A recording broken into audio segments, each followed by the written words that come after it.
Okay. We are live right now. Okay. Let me just post this on Twitter here.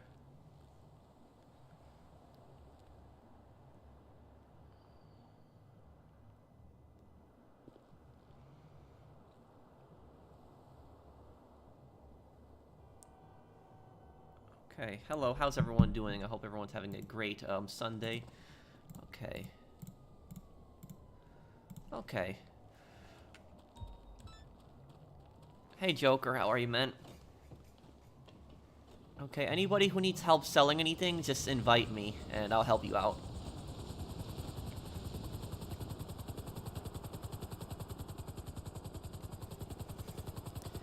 Yeah, I've been trying to mix it up, so, like, for a few months, I was dressed as kind of like a biker on whenever I did these streams, and then, like, a few months I was dressed in kind of this white suit, and, next time I think I'll do black suit. That's what I think I'll do, black suit and black, a fedora.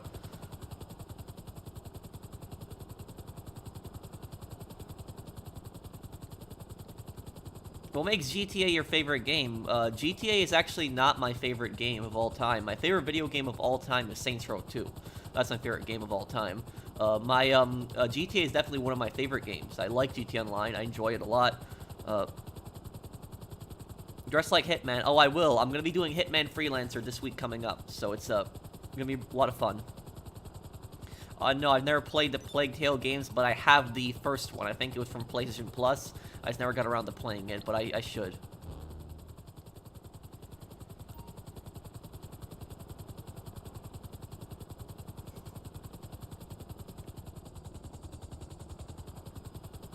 When's Far Cry 4? Well, I might do Far Cry 2 first one day, because I did really like Far Cry 2 and I like that setting. Oh, and happy Mother's Day to you too, Isaiah. Happy Mother's Day, everyone.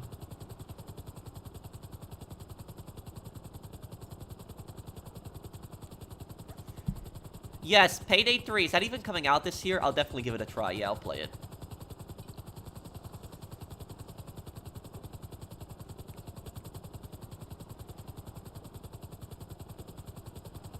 Yeah, oh yeah, I've done all the Saints Row games. I even have a playthrough of the recent DLC for the Saints Row reboot.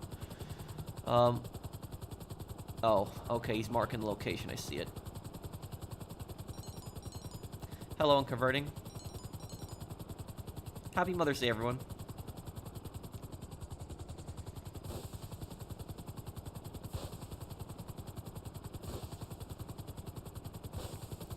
I probably will play Mirage, but I don't... If there's another game out at that time, I might be busy with that game, depending on what's coming out. But maybe I'll give Mirage a try.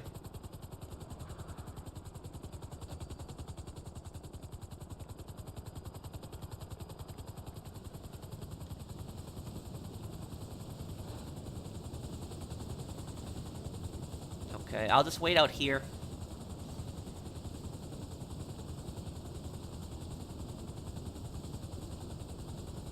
Your Sopranos end video was funny because of the pointing. Thank you, man. It was, It was the animations in that game are really weird. Can you explain McCaffrey going into witness protection? You mean in GTA 3? Well, it's because he got caught, and instead of doing time, he decided to rat out his partner.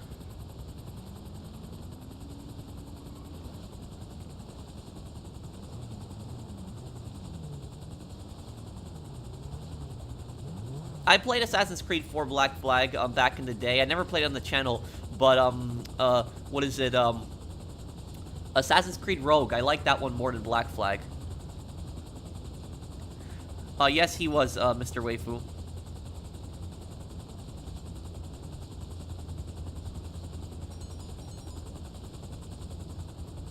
I know about that. It was like a glitch with the money.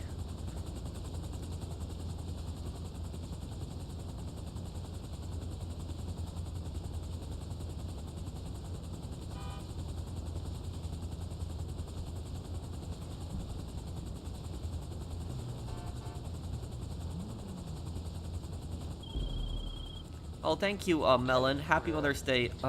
Pat Fashionable Sounds nickname, not mine. I'll be home in a bit. Raid. episode 2 later today or tomorrow. Probably this week coming up, we can try the raids on Modern Warfare. Thank you for the super chat, Melon.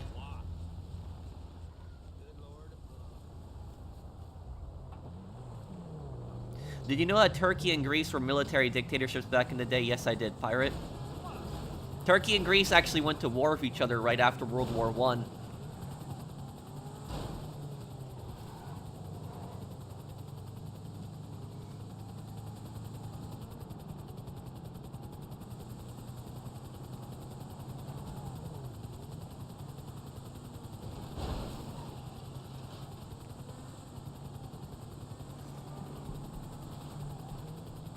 Oh, thank you, Isaiah. Your mom deserves a better life than any other rich people that despise poor people with mental health pro. After everything she went through all those years, you deserve a better life too, pal. Thank you, Isaiah.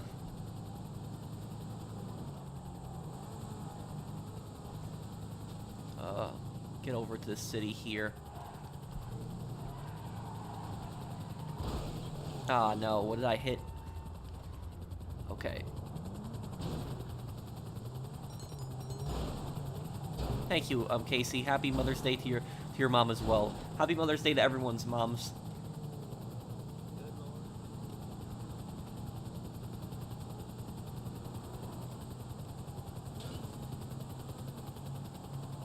Okay, get over this drop here.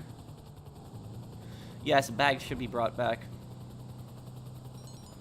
Would I rather drive the post-op van or play Cringe Row for 24 hours? Well, it depends. It depends. Do I get to choose what I can do in Cringe Row or not? If I don't get to choose what I can do in Cringe Row, then I'd rather drive the post-op van for 24 hours. But if I can choose what to do in Cringe Row, I would just do Mayhem the entire time, because that's the one activity I actually like.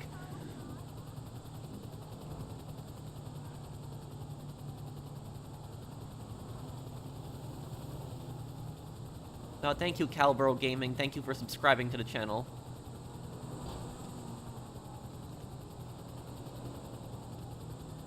Thank you, Stable, for subscribing.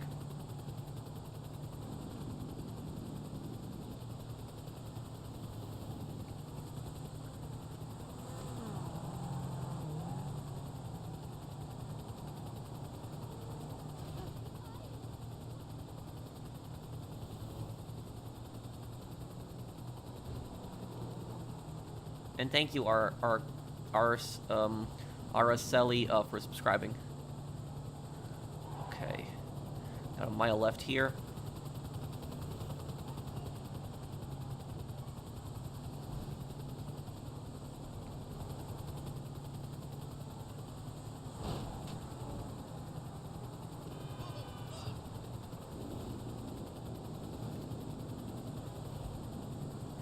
When you do Freelancer, will you also do Hardcore? What's Hardcore? Isn't it when you go up the difficulty? When you complete, like, the contracts, right? It gets harder and harder? Is that what that is?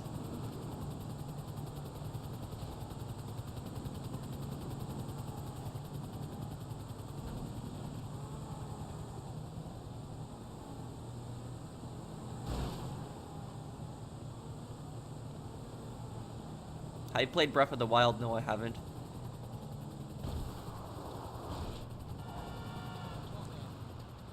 My favorite historic, what is, my favorite historic time period to read about? The French Revolution. Oh, there are people originally from Central Asia that came into, Eastern and Central Europe, like, hundreds of years ago, Liam. Please start your live out 2 hours earlier. It's so hard to watch them here in Europe. Okay.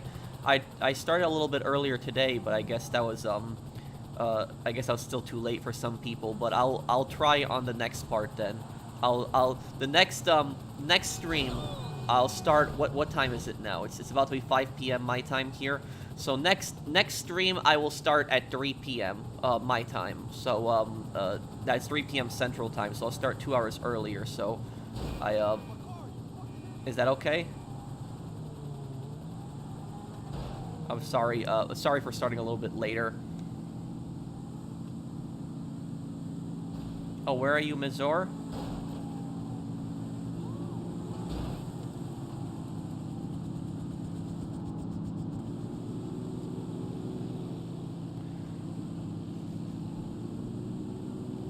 I I wasn't trying to be rude in my response, E-Man. I just didn't realize that that it's still kind of a little bit late for other people.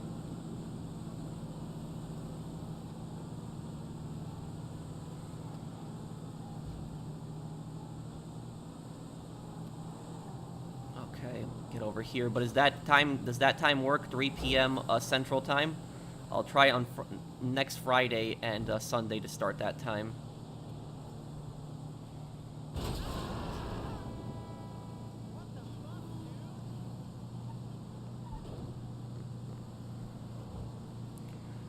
What do you think would have been worse to be in World War I or Vietnam? I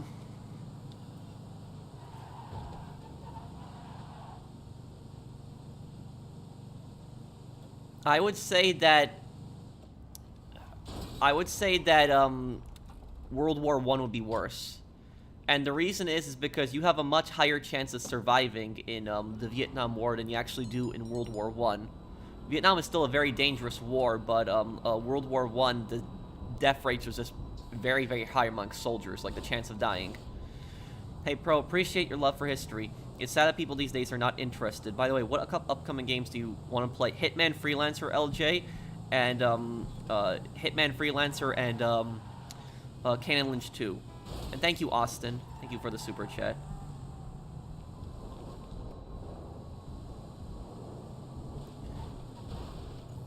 But E-Man, are you still here? Does that time work?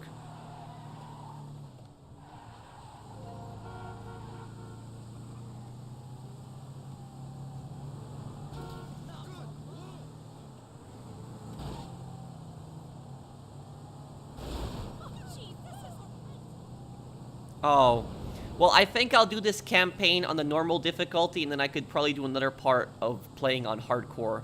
That's probably what I'll do.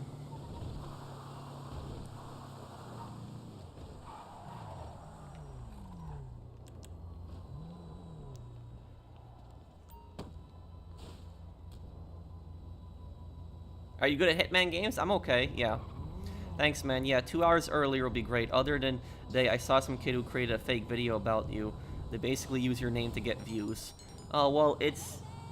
You know, people can do that. They can make whatever kind of videos they want about me. I guess it's their freedom to do it. I don't really believe in censorship, so, you know, I don't ask for people to take videos like that down. People can say what they want.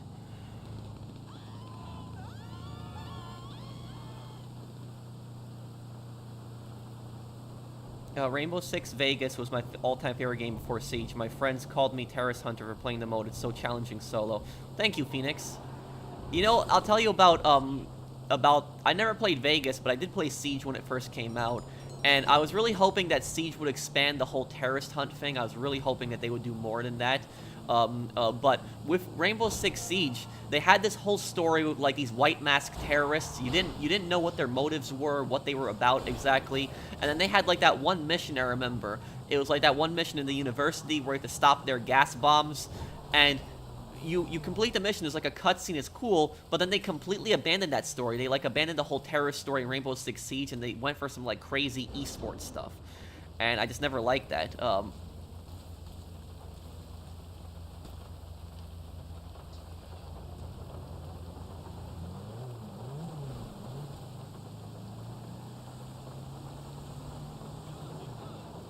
My favorite video game of all time, Saints Row 2.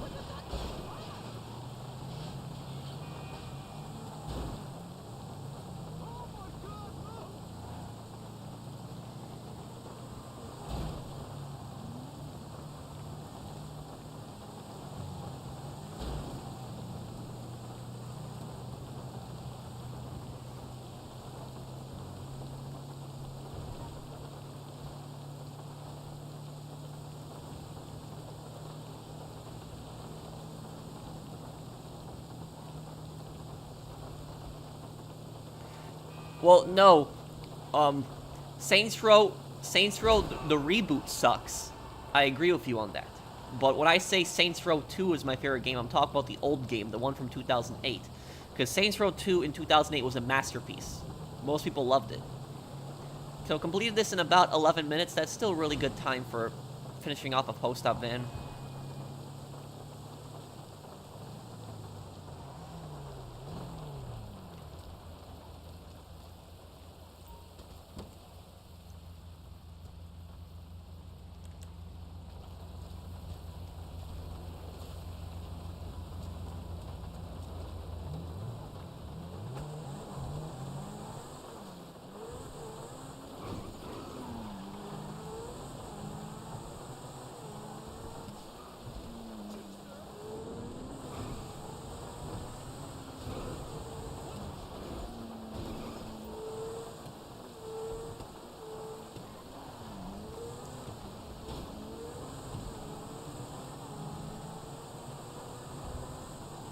It was to tie up loose ends, that's why Edgar Ross went for John Marston.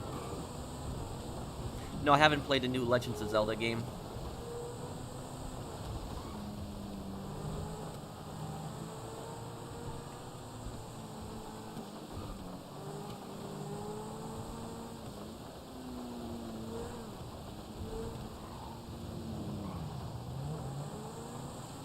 Do you think the Saints Row franchise is over?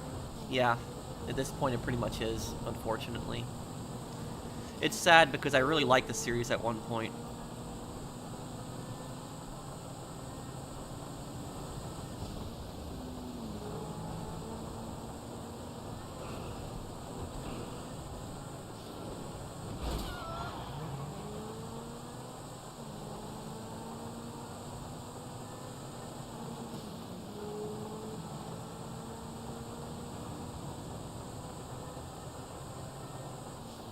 Pro's lore videos are really good. Thank you. I have another lore video that I'm actually already working on. It's another GTA 4 lore video. Will we get Victor Vance lore video? Yes, you will. You will get a Victor Vance lore video. The only thing I'm gonna do before I do the Victor Vance lore video, I want to get 100% completion in Vice City Stories, because once you get 100% completion in Vice City Stories, you can actually rewatch cutscenes on the TV in the apartment. And so that'll help me out tremendously when I'm making my lore video.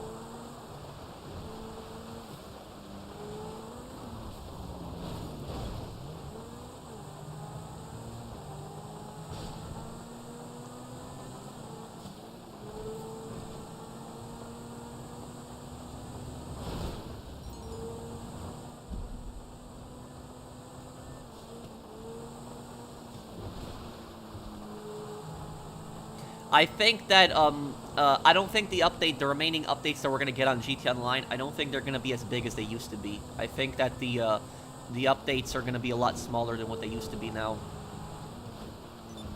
Oh, I'm not driving. This is my friend's car. I'm just a passenger right now.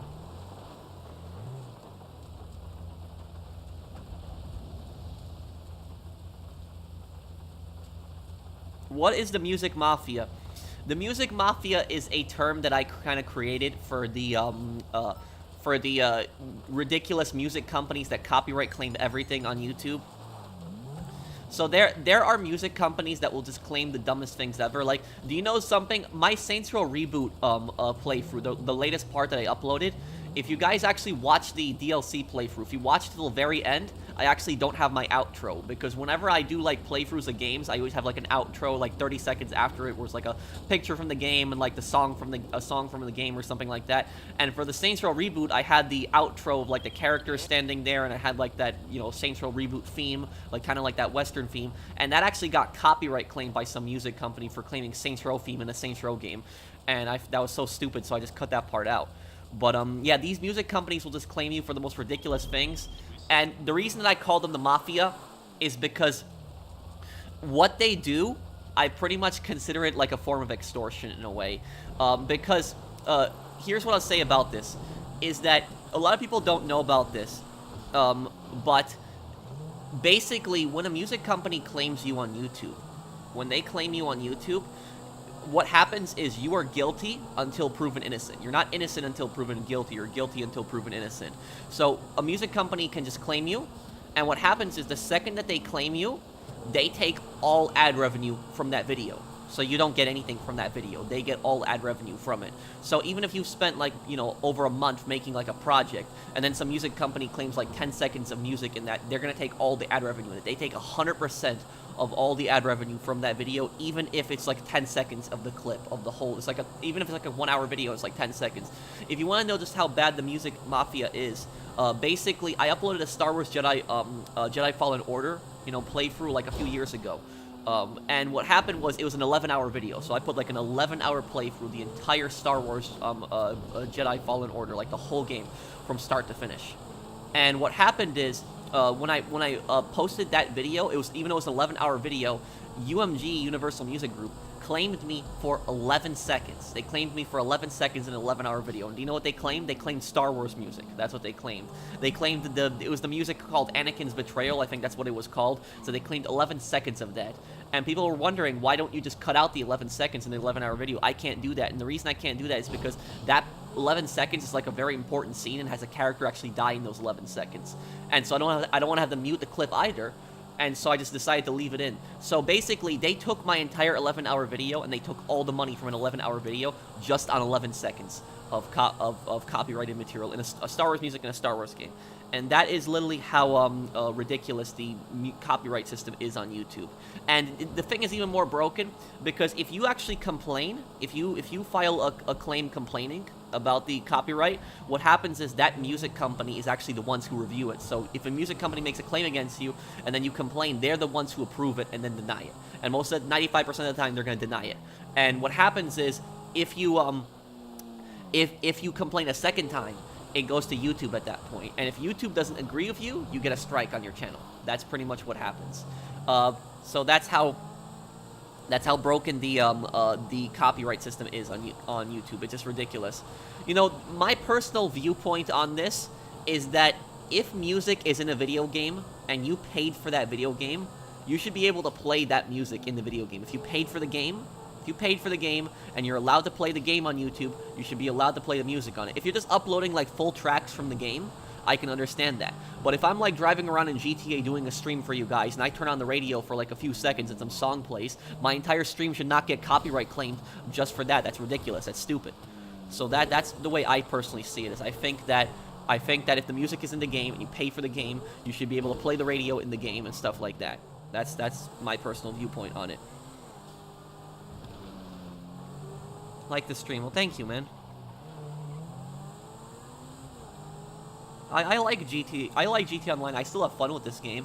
And if I wasn't able to play in invite-only sessions, I probably wouldn't be streaming GT Online every week. But because Rockstar changed that with the Criminal Enterprises, and I can play in invite-only sessions now, I've gotten back into this game, and I have a lot of fun playing GT Online now. I like playing GT Online because it's peaceful. I don't have to look over my shoulder every few seconds worrying that somebody's going to orbital cannon me, or an Oppressor Mark II is going to activate Ghost Organization. That doesn't happen in these sessions.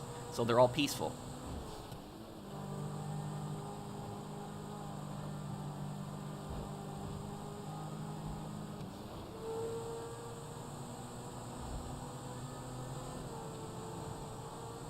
Yeah, I hope the combat in GTA 6, the gunplay, is specifically good. You know, I hope the gunplay is something more like GTA 4's gunplay. I don't want it to be like GTA 5, where you, like, shoot the enemies, they'll get back up, you shoot them, they get back up, you shoot them. It was a bit annoying.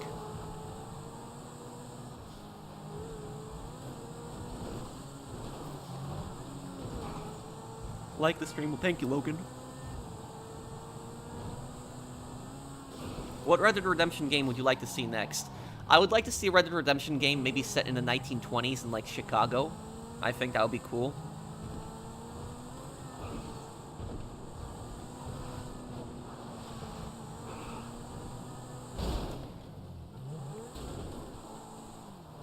Thank you for the super chat, Owen, but I'm not going to answer weird, ridiculous questions. Hey, Pro, have you actually snapped at someone? You mean, by snapping, you mean like getting really annoyed at somebody and just yelling at them? Yeah, I've done it before. It doesn't happen a lot, but I've done it in the past.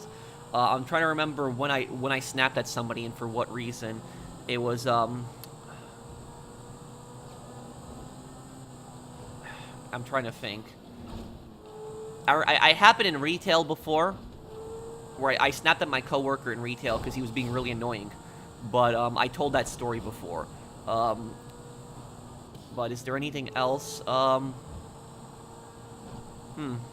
I'd think. I could probably tell you a story of me getting pissed off at somebody, but I'd have to think about it.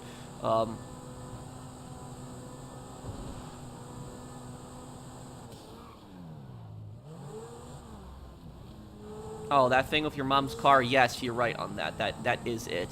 So basically, what happened was a few years ago, and this is to show you how stupid some of the drivers are in New York. I snapped at a driver in New York because he was getting on my nerves. Like, I'm a very patient guy, but it usually takes me a lot to get really pissed off at somebody.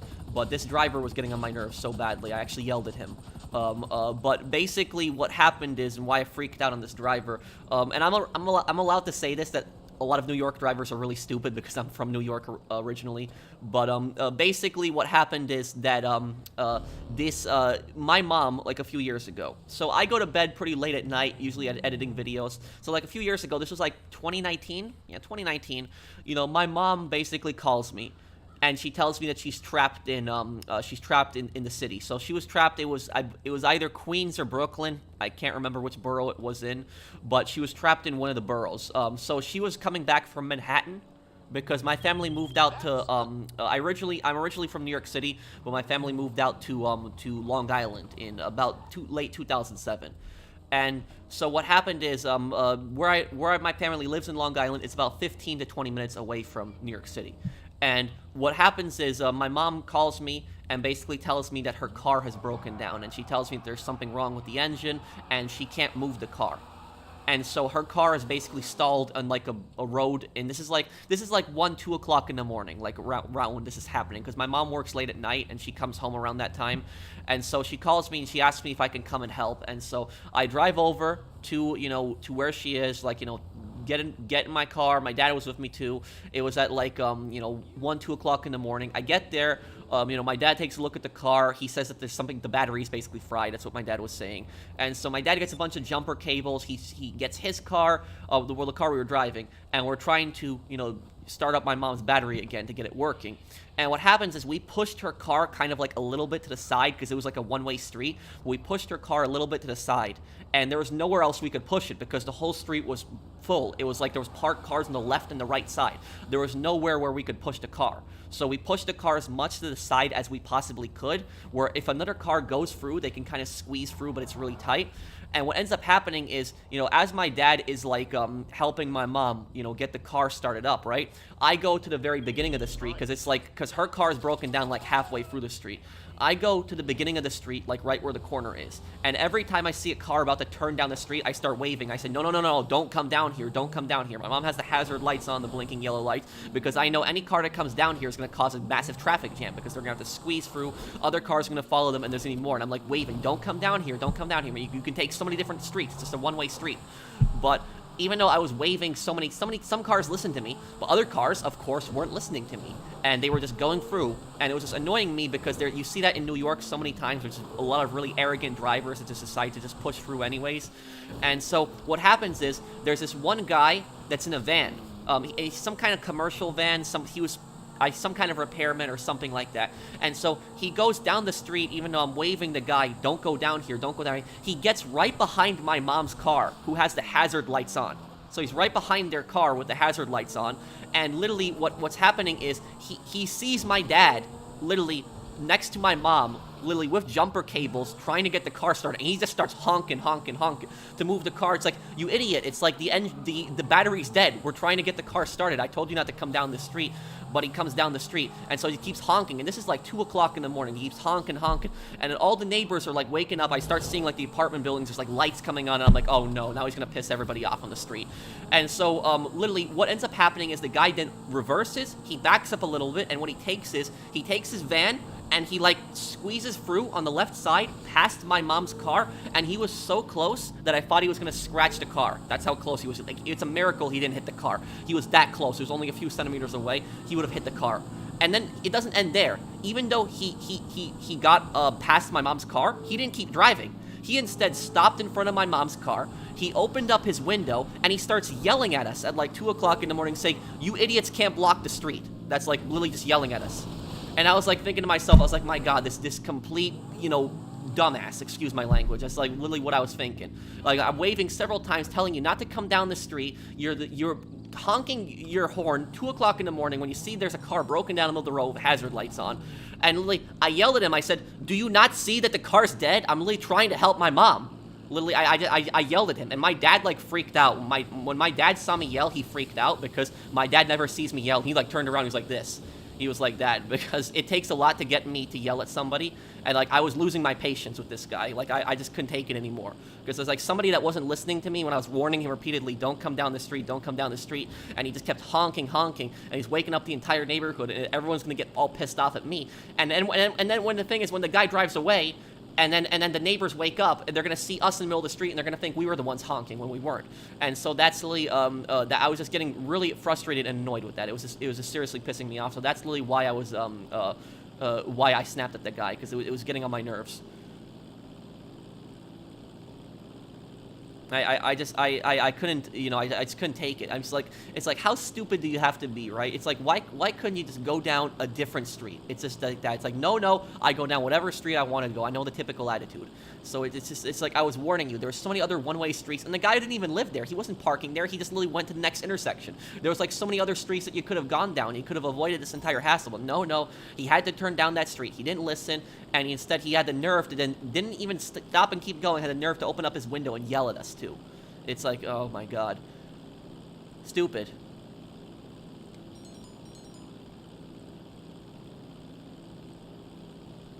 Okay, let me get over here. So yeah, that's it when I that's the part when I snapped at somebody, for people answering the question.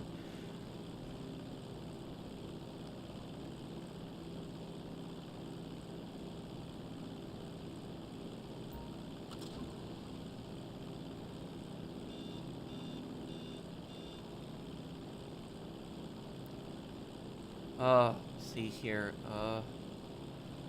get over to the next drops here. Gonna fly right over the city, should be easy.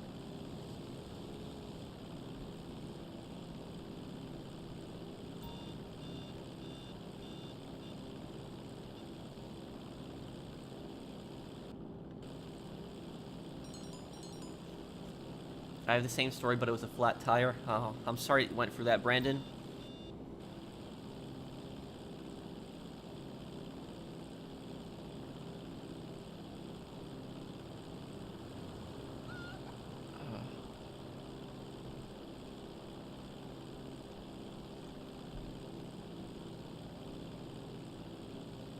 Oh, you made a super chat? I'm sorry if I missed it. Let me look.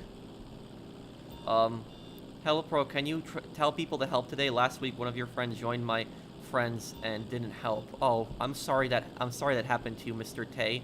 I apologize for that. If everyone could just help each other out, and also, guys, if you could avoid joining the same MC as me. I know a lot of people want to join the MC and same CEO as me, but if everyone could just join separate CEOs and MCs, we could just help so many other people knock out their sales. And I'm 19 and new to being an adult. Any advice for me? Thank you, Blake. I'm sorry I didn't see your super chat either.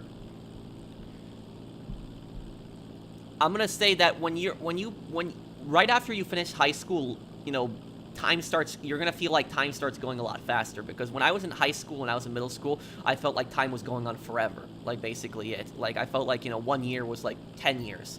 But like now it's like, you know, time just goes by. So, you know, don't be surprised by that. Can you help me sell when you're done helping, please? Sure, Melon.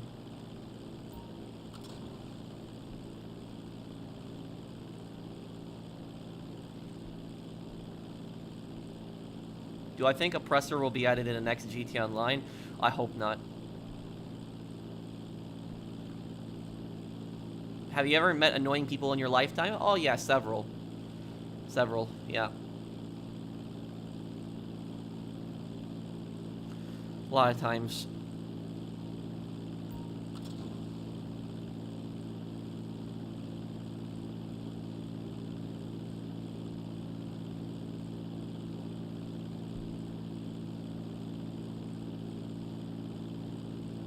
My favorite lore video that I made? My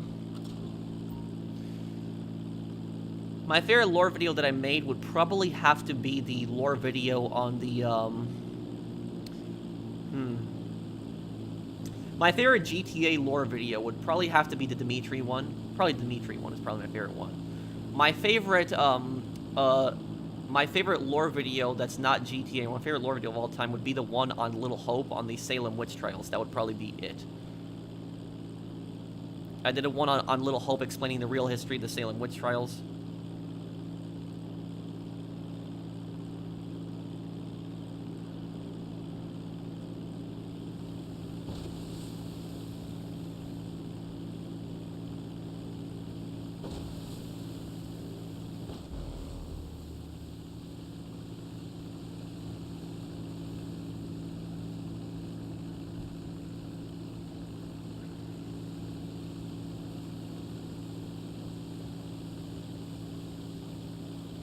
Your friend spent $120,000 on microtransactions?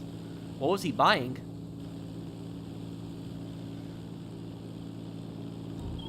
But my personal viewpoint on microtransactions is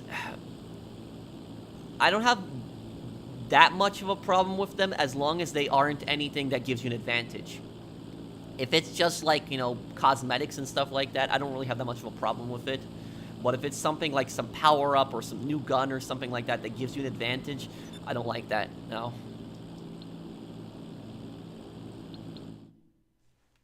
My college math final is on Tuesday. Wish me luck. Okay. I hope you do well in that, Jimmy. What kind of math is this, by the way? No, I'm not really much into the Zelda games. Would you ever try Sea of Thieves? I would consider it, yeah. The pirate game, right?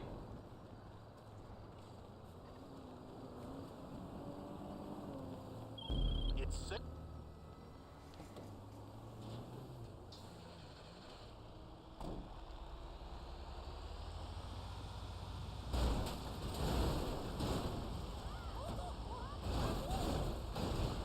Well, thank you for the super chat, but what I'll say is just because you get you super chat doesn't mean that your super chat can't, the message won't be deleted and you won't be timed out.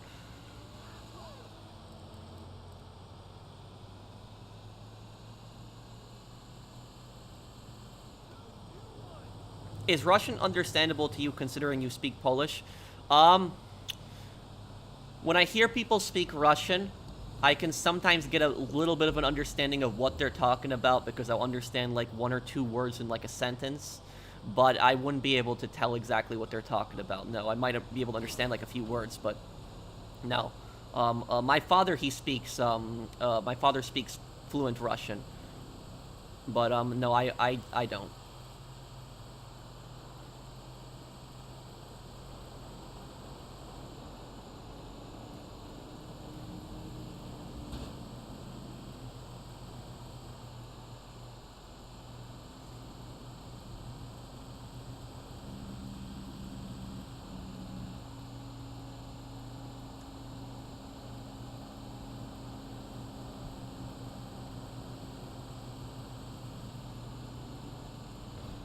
What is the history behind turning right on red? Well, the thing about that is that not everywhere in America you can actually turn right on red. Some places you actually can't. But the places that you can't, there's usually a sign. Unless it's like the law that you can't turn red. Then there will be there wouldn't be a sign. It would just be expected that you know the law. But I'm guessing that the whole turn right on red thing was meant to be to reduce kind of traffic buildups. Because in some places in America, especially some urban areas, you can have a lot of traffic buildup, and I guess that was a way just to kind of ease out the traffic. How are the police in your area? Good to see you. Thank you, and I never really had an issue with the police. You know, they're fine. Where I live in the Midwest, the police actually did a really good job to reduce muggings, because do you know what place you are actually the most likely to get robbed at? Do you know where? I'm not talking about if you own a store. I'm talking about in public. Do you know where you're the most likely to get robbed if you're in public? And I'm not even talking about a bad neighborhood, because it can happen anywhere. But the place that you're the most likely to get robbed is you're the most likely to get robbed in the parking lot of a very big store. So it's the parking lot of a really big store. So like a Costco parking lot, Walmart parking lot, Best Buy parking lot, those big parking lots of like really big stores. That's the place where you are the most likely to get robbed by. And a lot of people don't realize this, that their chances of getting robbed in those places is actually pretty high. Now, if you go in the daytime, you're 90% you're probably not going to get robbed in, like, the Walmart parking lot in the daytime. But if you go at night, in like a Walmart parking lot, the chances of you like getting robbed is, I think it's like 3 times even higher than in the day. So and that's because there's poor visibility, so it's at night. And the reason that burglars, or robbers I should say, will attack at night and rob people at night is because at night there's less visibility, and 2, there's less people, so there's less witnesses, so there's less people to run to for help. And so what basically I'll say is that don't ever go to the store at night. Don't do that. I know that sometimes you have like last minute things where you gotta go to the store at night and get something. I get that. I did it the other day. I try not to do it, but try to keep it at a minimum. Try not to go to stores at night. If you can help it, try not to go there. But if you have to go to a store at night, what you do is park as close as possible to the door. Just park as close as possible to the door, because that'll keep you the most safe. If you're right near the door, that'll keep you the safest from getting robbed. Because what muggers will do is they will actually sit in the parking lot and they will just watch who pulls up, and they'll watch what kind of car. If you pull up in like an expensive car and you go into the store and then you come out with like a bunch of groceries, the mugger is gonna see that, and they're gonna think that you have a lot of money, and they're gonna mug you when you're going to your car. And the place that when they're gonna jump you, the place that they're gonna jump you is right when you're putting groceries in your trunk. So it's like right when you open your trunk, because your hands are full, so you can't really react. You can't reach for anything if you want to defend yourself. And so that's the time that they're going to approach you. So watch every time you put something in your trunk, your groceries and stuff like that, watch your surroundings, because you just never know who's watching you, who's looking at you. I guess I'm just kind of a more paranoid person in real life, and like I even check like the back seat of my car. Like every time I get into my car, I just check the back seat just to make sure there's nobody in there. And I remember one time, I'll pay attention to my surroundings, and I'll look and see if people are staring at me and stuff like that. See if there's anybody next to me. And what happens is there was I remember a few years ago, I went with my father to a Polish neighborhood in Long Island. And what happened was, this was a pretty good neighborhood for the most part. So this shows you that this can happen in really any neighborhood. People think that, you're only going to get robbed in, like, bad neighborhoods. It's not true. But basically what happened was, we were going to, like, a, Polish convenience store to, get some food that my dad wanted to get. And what happened is, there was these 2 guys that were, like, in the parking lot where we pulled up. And these 2 guys were just standing there the whole time. Like, they weren't, like, really walking around. They were just standing there staring. It didn't seem like they had a car or anything, and they just kept staring at us. Like, and what happened was, the place that we were going to was, like, a shopping center. And there was, like, a few stores around. And so me and my dad were buying groceries like a few different stores, and we were like going back and forth. We would put stuff in the trunk, and those 2 guys would stare at us every single time we put stuff in the trunk. And I told my dad, I'm like, I don't like this. These 2 guys just keep staring at us. Like, why are they staring at us? And my dad's telling me, you gotta calm down. You're way too paranoid. That's what my dad said to me. He said that to me in Polish, but he said that I'm way too paranoid and that I'm way too scared of everything. And what happens is, literally, when we're coming out of the last store and we're going to the car, these 2 guys are getting arrested. And so it turns out my hunch was right. Now, what were these 2 guys doing? They weren't mugging people, but what they were doing is they were trying to break into cars. So they were walking around the parking lot, and they were basically trying to see what cars were unlocked. Because a lot of people actually leave their cars unlocked. When people run to the store, like they park their car in the parking lot, and they'll run to the store, they don't lock their cars because they think, oh, I'll just be out in a few minutes. But those few minutes, somebody can steal everything from the inside of your car in just a few minutes. And one of the dumbest things that people do, the stupidest things that people do, is they leave stuff on their seats. Like they'll leave a phone on their seat, or they'll leave a laptop on their seat. That's the stupidest thing that you can do, because people will walk around the parking lot and they'll see like in the window, and they'll just smash the window and take your laptop. And so eventually these guys found like one car that was like unlocked, and I guess somebody called the police, so somebody was like onto them, and these 2 guys got arrested. And so my dad told me in the end that I was right, but that's what I'll say is that watch your surroundings, because that's the place where you are, the most likely to get robbed is like in store center, like store center parking lots. But like relating this to my to the question that person asked me, like, what do I think of the police? What I was saying originally, my thing before I got carried off here, is that the police where I live in the Midwest, they did something that the New York cops didn't do, and this was just so much better. Because police in New York didn't really do this, but the police here in the Midwest, they actually did this simple tactic, and it reduced so much crime in like the parking lots. And what did they do? You're probably thinking, oh, they probably left a cop in the parking lot. No, they didn't. What they did was around like a lot of the big shopping center parking lots, what the police do is they put in like these big like kind of yellow posts. And these big yellow posts, it says police department on it, like big, bold letters, police department on it. And on the very top of these yellow posts, you have a camera with a bright blue light. And that camera is running 24 hours a day. And so they have cameras set up like around these parking lots. And it says, police department in big yellow. And with all those cameras around the parking lots, that has actually reduced the amount of like muggings in the parking lots, because that's a deterrent, because criminals see that. And the reason that it says police department on there is to deter criminals, because criminals will see that, and they'll see like these big cameras in like these Walmart parking lots, and it'll say police department on them, and the criminals basically thinking it's too risky. Criminals do a risk assessment. So when criminals commit crimes, they basically think, what is the reward and what is the risk? And if the risk outweighs the reward, they're oftentimes not going to go for it, so they're deterred from committing the crime. Think about when people are driving down the highway. When people see a cop car that's on the side, what does everyone do? They slow down, because they don't want to get pulled for speeding. So it's the same way that the cameras are a deterrent. It's a deterrent. The criminal sees the cameras in the parking lot, and they're thinking, I'm not going to rob anybody here now because of this. So that's primarily what it's for. New York City has those too. What you mean? Not in the parking lots. I haven't seen those in parking lots. In New York City instead has cameras. And when I'm talking about the New York police, I'm not really talking necessarily about the New York City police. Because in New York City, they have like hundreds of possibly thousands of cameras, like just all around, and those cameras have actually helped to reduce a lot of crime. But the thing about it is, in the parking lots, they don't really have that same presence in the parking lots. And on Long Island, they certainly don't have that in Long Island. Long Island, you don't have any kind of police presence in like the parking lots of like Walmarts and stuff like that, unless the guys park there for like a few minutes. I never see it. I've gone to like so many like big lot stores in Long Island, and I have never seen like a cops that really stand around there. Have you ever been mugged? No, I haven't, thankfully.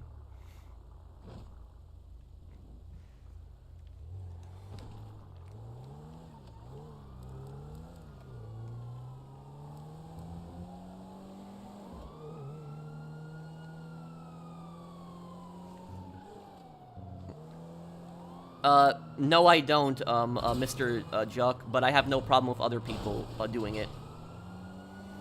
Okay. Let me see here.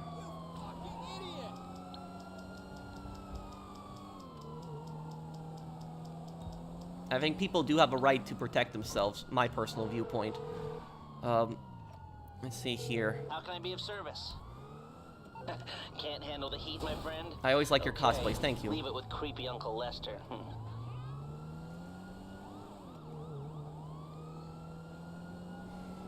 Why am I getting cops again? Okay, this is ridiculous. Melon, can you invite me to the business?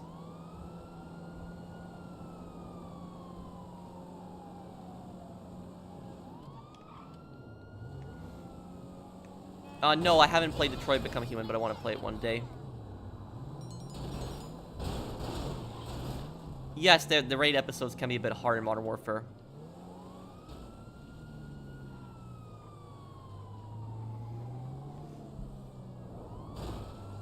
I went to a supermarket. There was a guy giving free AirPods and a phone, and I said it's free. He called me a bandit, and he also was very sketchy.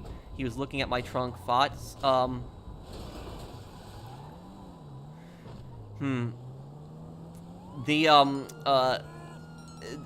don't know, like, the thing, here's what I'll say about this, is every time somebody is giving something away for free, almost 90% of the time when somebody's giving something away for free, there's some kind of catch. It might not be a scam all the time, but there's some kind of catch. There's something that people want specifically for that, because think about it, like, why do people give stuff away for free? Really, like, what's the motive exactly? That's what you gotta think about when you look at things like this. Oh, I gotta get up there here.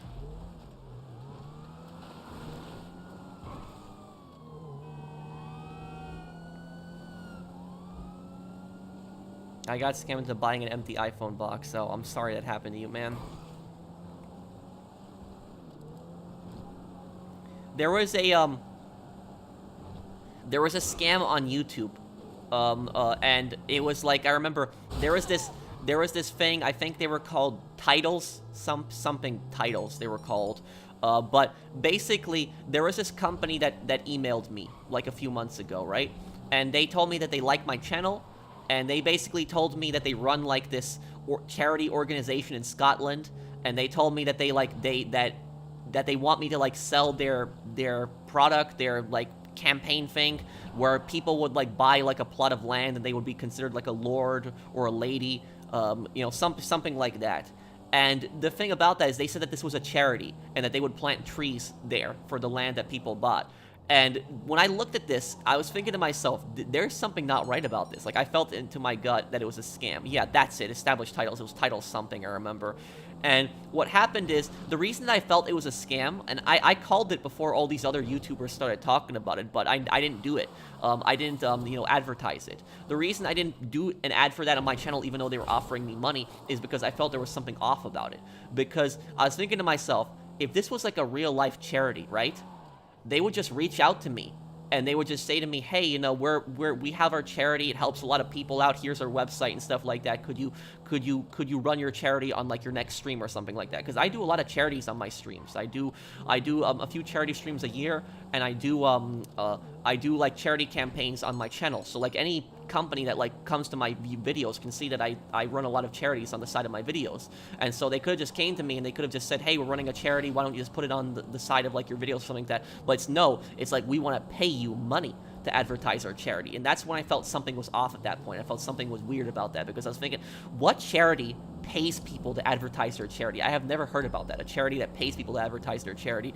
And so that's why I personally felt that something was off about that. I just didn't like it. I just felt in my gut that something's wrong here. And it turns out I was right. I was absolutely right. And the thing about that is, I was like 90% certain that it was a scam, but I wasn't 100% certain. But then, you know what made me 100% certain that it was a scam? It was that same company that emailed me like about the Scotland, you know, tree thing, become a lorded lady. They then sent me another email like a few days later, and that second email they basically said, hey, we have some Japanese like kamikoto knives or something like that. It's like, hey, can you advertise these too? I was like, okay, well, what the, this is a charity, but now they're selling like some Japanese knives. I was like, okay, something's wrong. Seriously off here, this is wrong. I never replied to them, but and then I find out later on that the knives weren't even real Japanese sushi knives. They were just apparently just some like cheap Chinese knockoffs. So that's what they were. So the whole thing turned out to be a scam, and like the company that was selling the land in Scotland didn't even own land in Scotland. So that was so it was just the whole thing was just fake.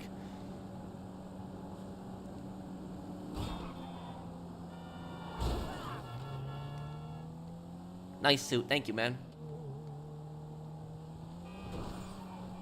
But just think about that. Just think about that. Like, why would somebody give away free stuff? Just think about that. Just think about that. Why would somebody give away free stuff?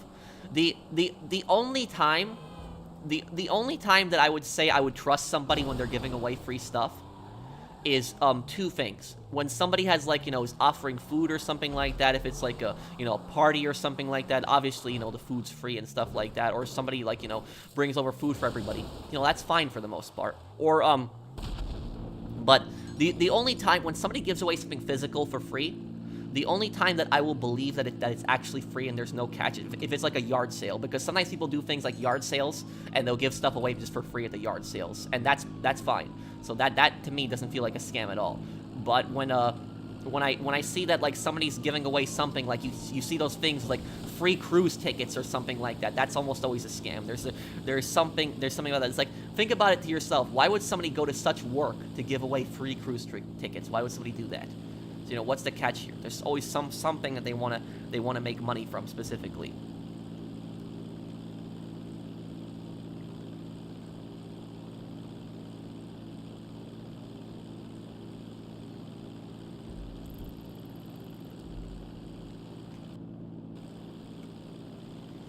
Let me see here. Oh, I think I missed a few super chats. Sorry, everyone. Why would the British government just give up land to random people? That's stupid, especially the fact that they thought they would be lords and ladies. Yeah, and it's like I said, thank you, Specialist.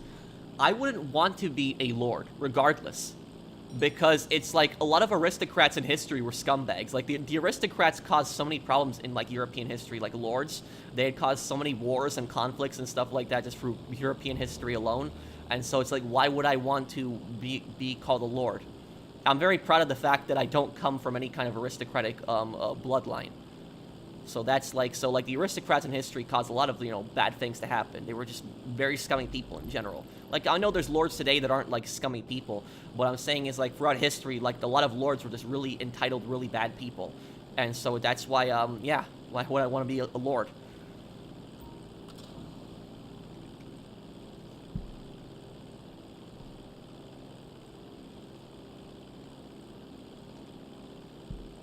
Happy Mother's Day to all gamers, moms out there. Well, thank you, Fernando. Happy Mother's Day to everyone.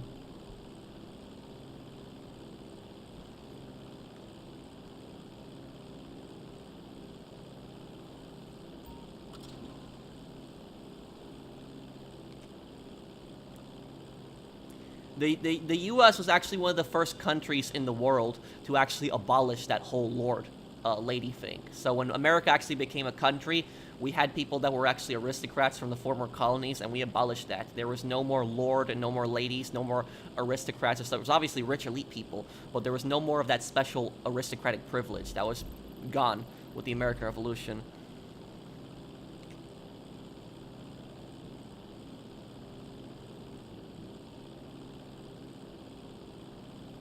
Okay. I don't know that much about it, Turkish, outlaw, but what I'll say is I don't comment on political things. I stay away from politics, so. Thoughts on Wojtek Jaruzelski? He was a bad man. Jaruzelski was not a good person at all. Jaruzelski was Poland's last dictator. He was not a good man. And the thing about that, Jaruzelski's family had actually been deported to a gulag, and I think he was actually in a gulag when he was a kid too. And so how can your family suffer so much and then you become a puppet for the Soviets like that? That's that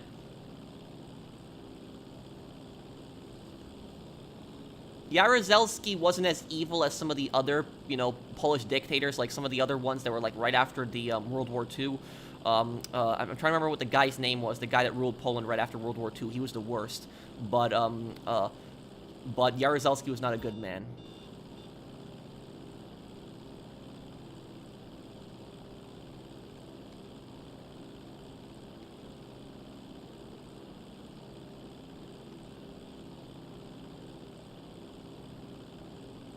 Yes, I will continue Vice City Stories 100%. I know a lot of people have requested that. Boleslav Bierut. Yes, that's who I was thinking of. That guy. Yeah, that guy was, That guy was Stalin's puppet. That guy was just...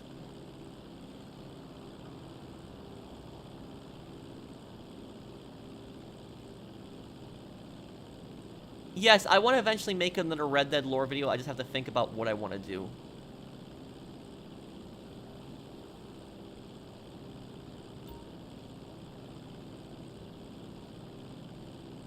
Where's the Claude lore video? It's in the works. Just be patient with me, Snake, because I have so many lore projects done that I'm making, like the Pegorino one, the Claude one, but eventually I'll get to it, and I'll make a really good one when I make it.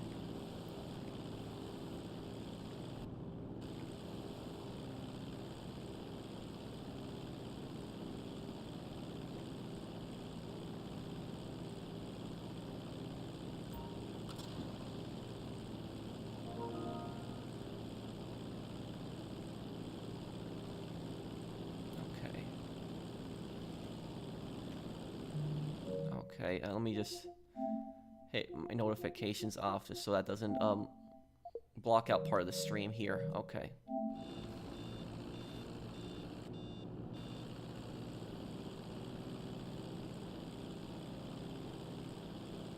Have I played GTA Advance? No, I haven't. Claude is a psychopath.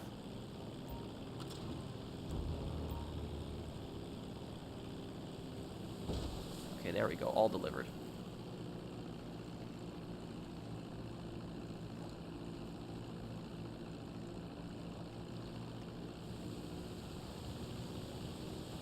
I wouldn't mind if Rockstar focused more on roleplay in GTA, but it's just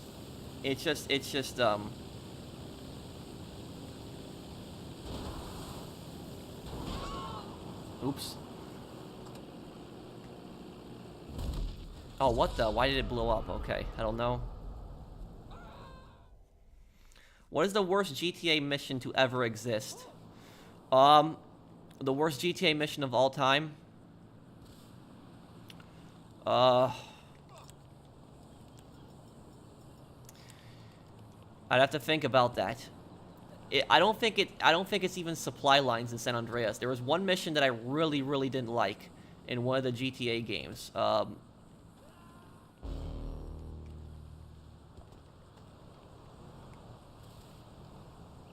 I'd have to think about that one.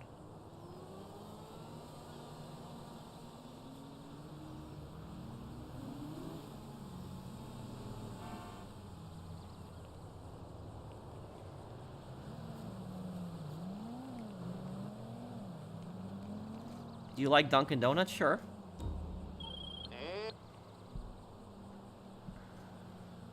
What was it like living for your parents living under communism?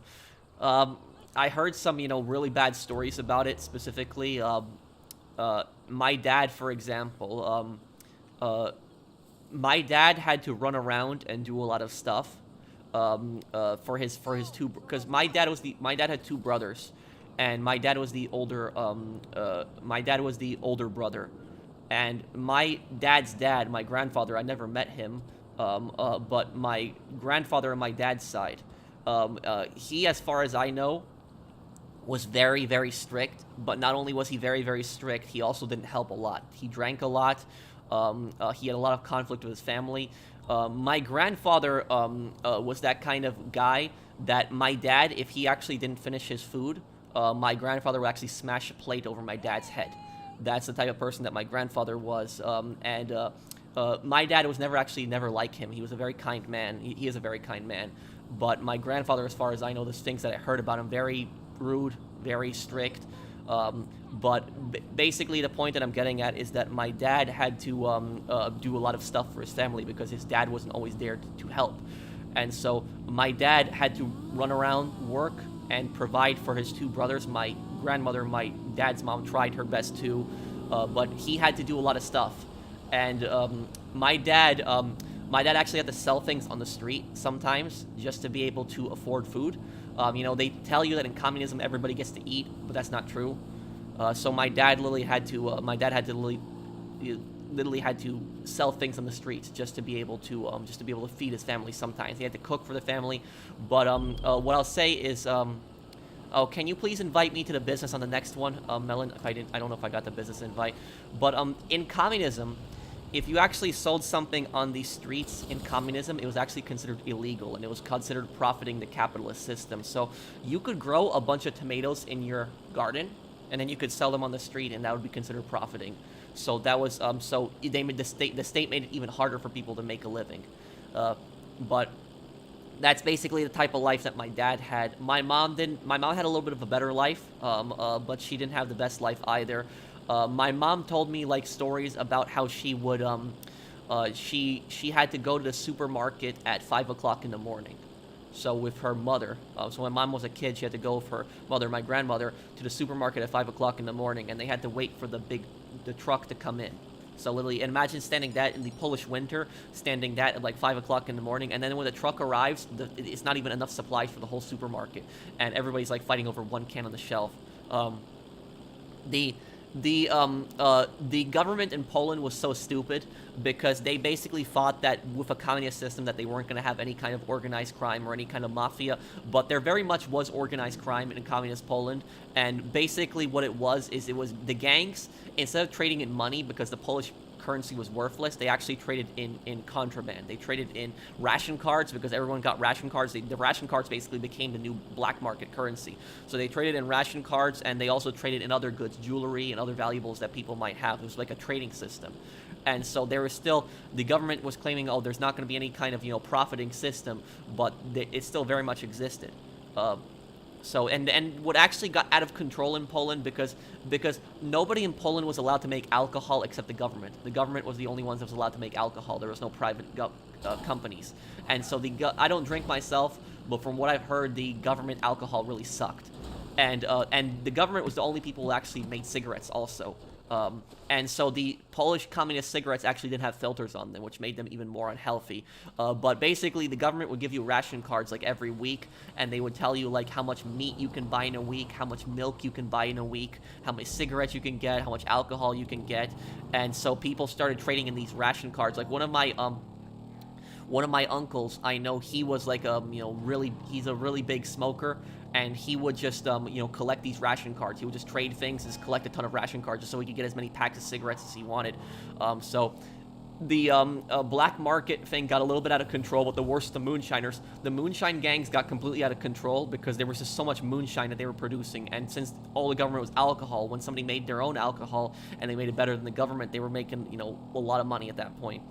So there was that's basically what my parents' life was like under communism. But my parents to this day are still amazed that they can go into like a supermarket and they can go there anytime. They can go there in the morning, afternoon, or night if it's still open at night, and they can pretty much find whatever they want on the shelf.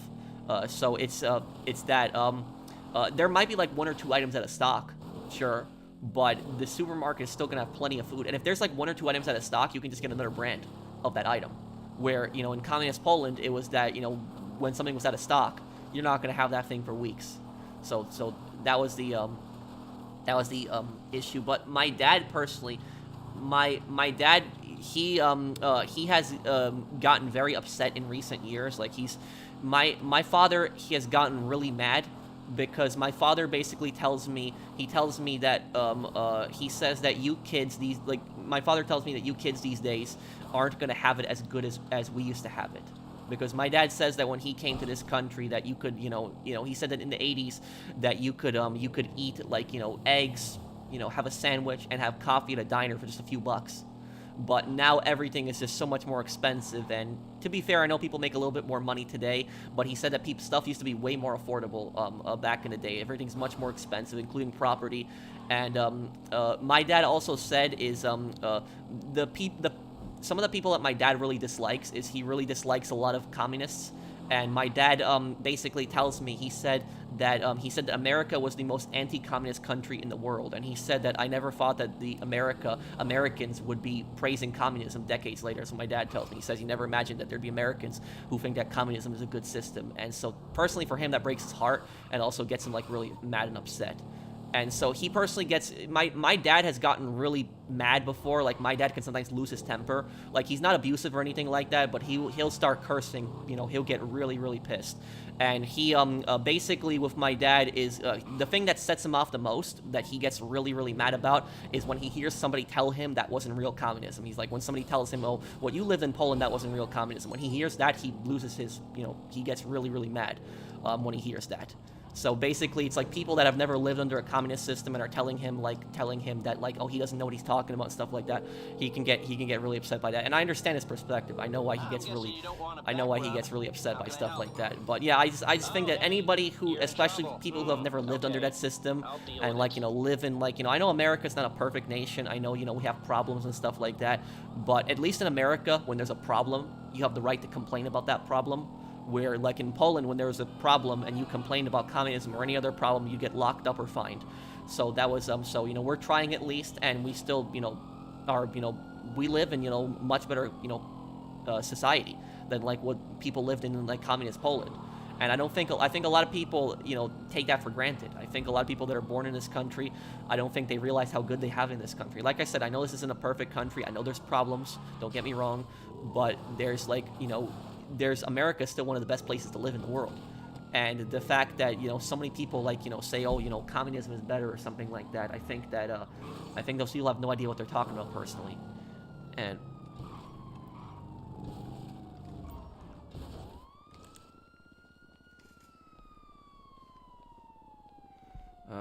Hi, Patrick and chat. How are you? Happy Mother's Day. Hello, Caliber. How are you, man?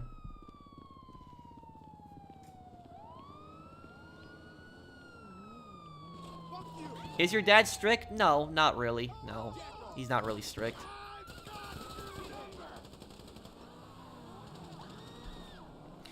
My parents, you know, my parents, when I was a kid growing up, my parents would generally let me do whatever I wanted to do, as long as I wasn't causing problems, bothering anybody, and like, and I had good grades in school. So as long as I had like good grades in school, you know, I could do what I wanted. I wanted to, you know, I wanted to buy, you know, a violent game. You know, I could buy that violent game. My parents would get it for me, as long as I kept good grades in school. You know, if I wanted to, you know, hang out with my friends past like midnight, you know, if I wanted to go to my friend's house and like stay there until like 1 o'clock in the morning on like a Friday night, my parents were fine with that. You know, as long as I got good grades in school and I wasn't causing any problems, they were just very tolerant, usually. That's how my parents were. If I did step out of line, if I did something stupid, my parents would get pissed off at me. You know, but I never really got grounded much because I never really did anything bad when I was a kid. I never really, you know, did something to get my parents to ground me. So,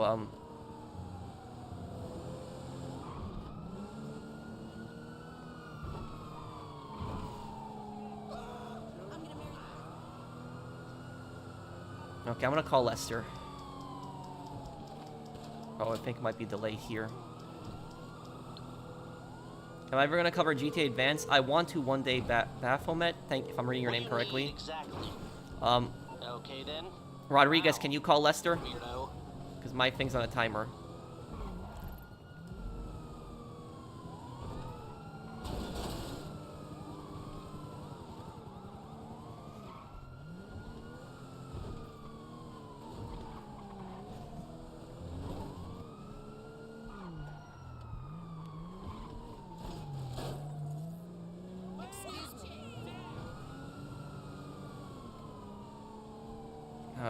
Do I eat a lot of sushi? I haven't had sushi in some time, but I do like it.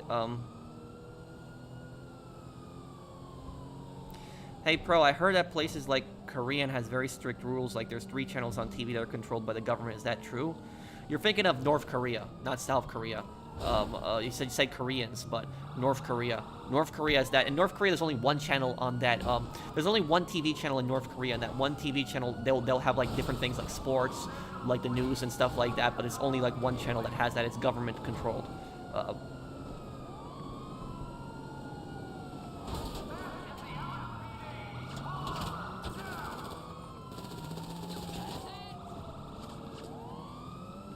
Okay, hang on a second.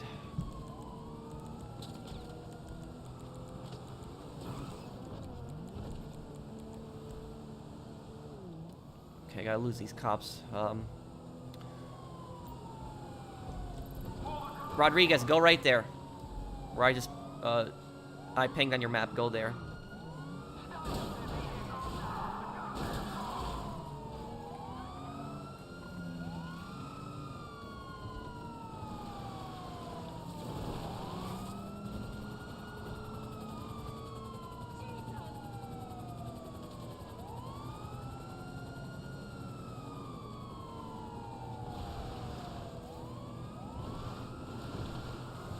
You missed one of my super chats. Oh, I'm sorry, pirate.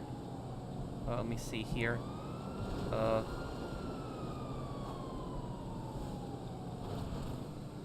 Thoughts on YouTube disabling ad blocks? What do you mean YouTube disabling ad blocks? How are they doing that? Thank you for the super chat.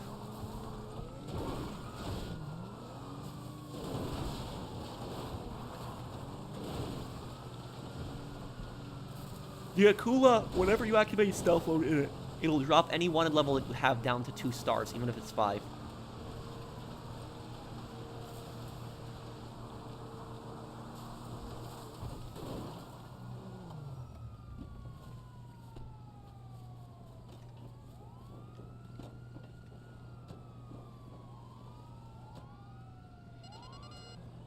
Oh, we already lost the 1 level. Okay, whatever. Get a motorcycle. Wait, what? Okay.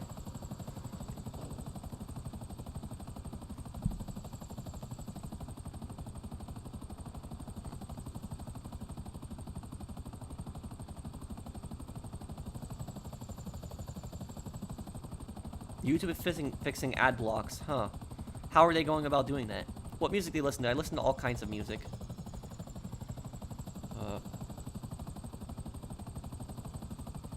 Melon, the next business, please please invite the people to it. Oh, I'm sorry, Zach. What did you say, Zach?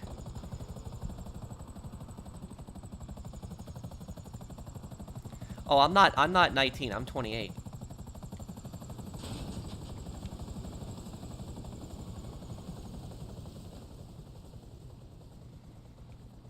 Do you like New York pizza? Of course.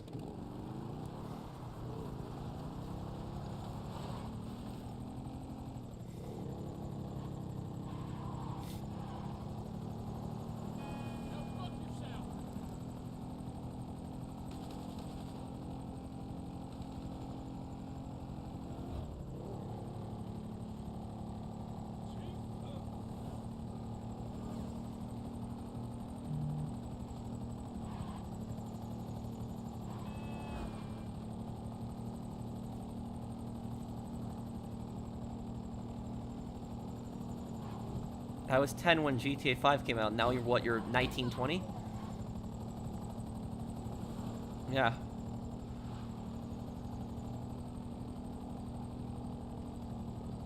Crazy how old GTA 5 is at this point.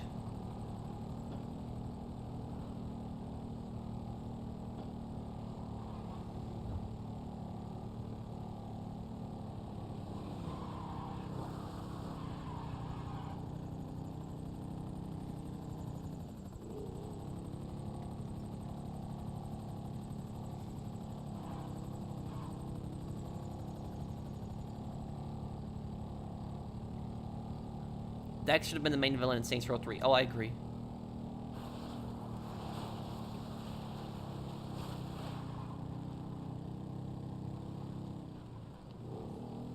I got another crazy current events video. Will Smith is suing Chris Rock and Netflix over Chris's comedy special where he makes fun of Will Smith and his family about the Oscar award. That's making it worse. That's making it worse because Will Smith isn't truly sorry if he's suing Chris Rock after that, and he's the one who went on stage and slapped him in the first place. So that's it. So what I'll say about this is I don't even care about this celebrity nonsense and crap between them. A lot of these celebrities are very entitled people. It was about Chris Rock. Probably he shouldn't have been saying those jokes that he was making, but he said it. He's a comedian.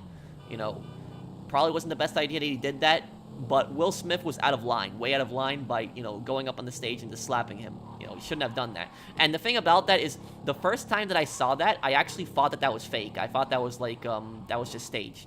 But then, turns out that it wasn't staged. And so, yeah, now, that's the stupidest thing ever. So, so somebody walks up to you and slaps you after you make a dumb joke. And then you make a video about it, and then that person sues you. That lawsuit is going nowhere. That lawsuit is gonna fail. It was him who walked up to him and slapped him. So it was that lawsuit is just gonna fail.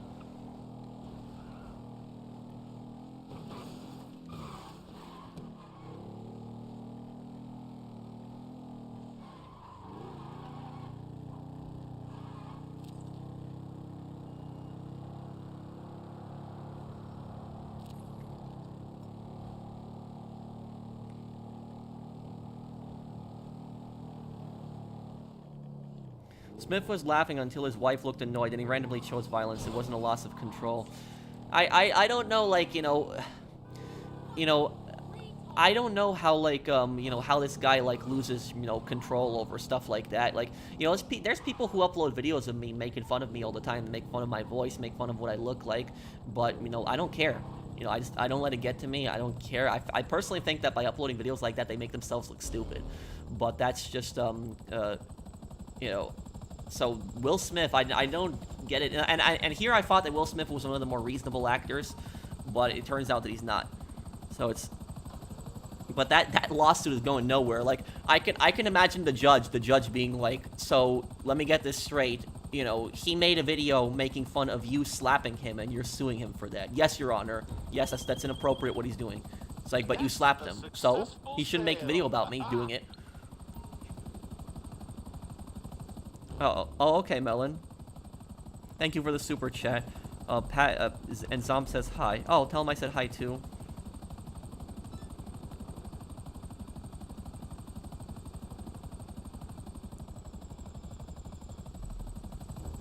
Regardless, you know, what I'll tell you guys is that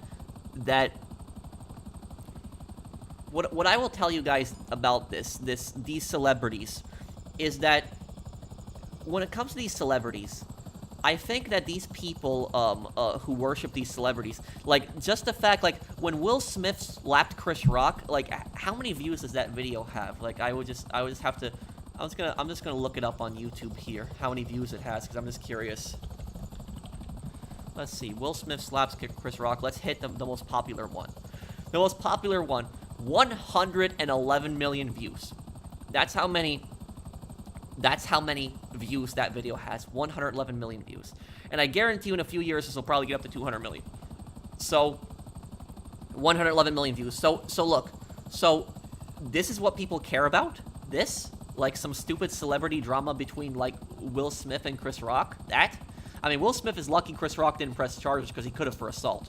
But this is just stupid. Like, you know, people caring about this, like Chris Rock making some dumb joke and then slapping him. Yes, you know, Will Smith shouldn't have done that, but this is not breaking news. This is not like, you know, this is not, you know, world breaking news. This is not like the most important thing in the world.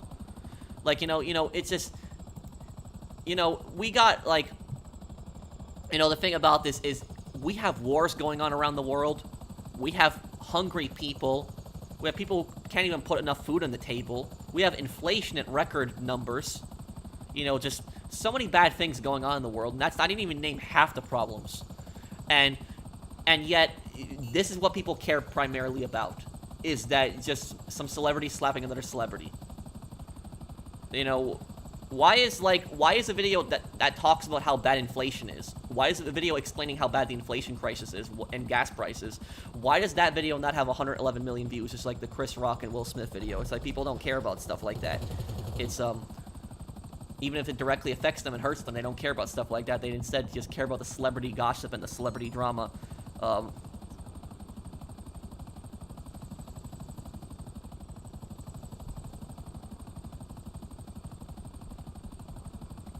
Hello, Pro. How's it? It's been good, Vex. Thank you, man.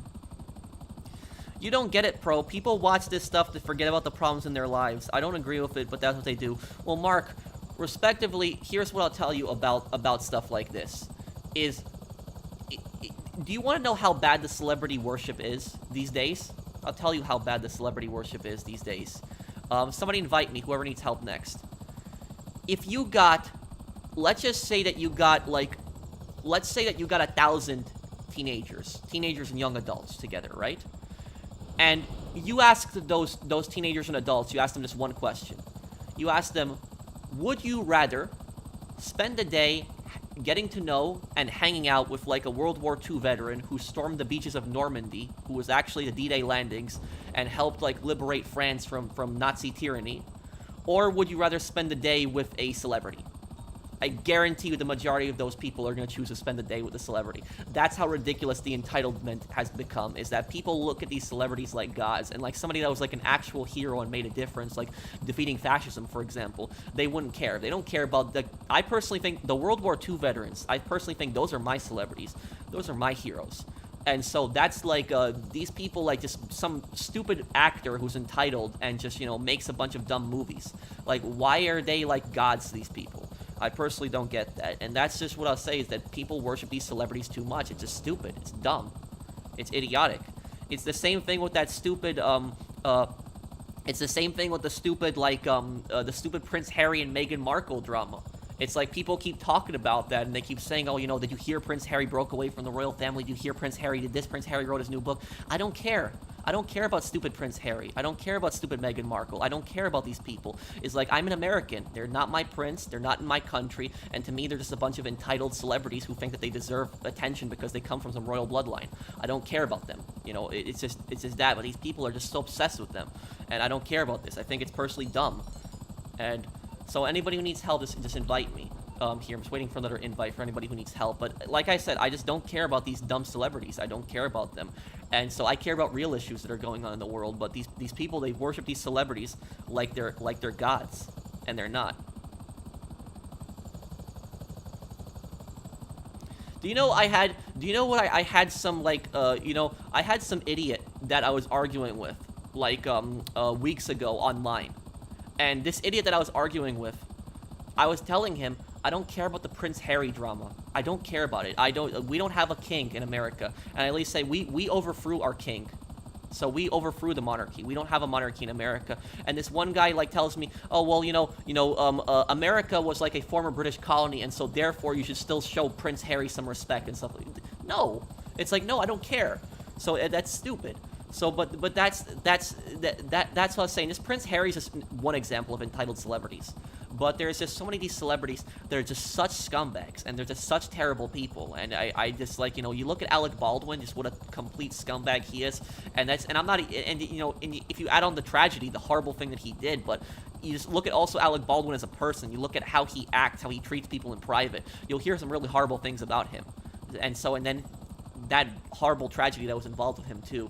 But these celebrities that are just, when you find out a lot about them and how they actually act in person, sometimes you wish you wouldn't meet your heroes. That's the point that I'm getting at, is these celebrities are just, Okay, Brandon. Who said that? Some idiot on Twitter.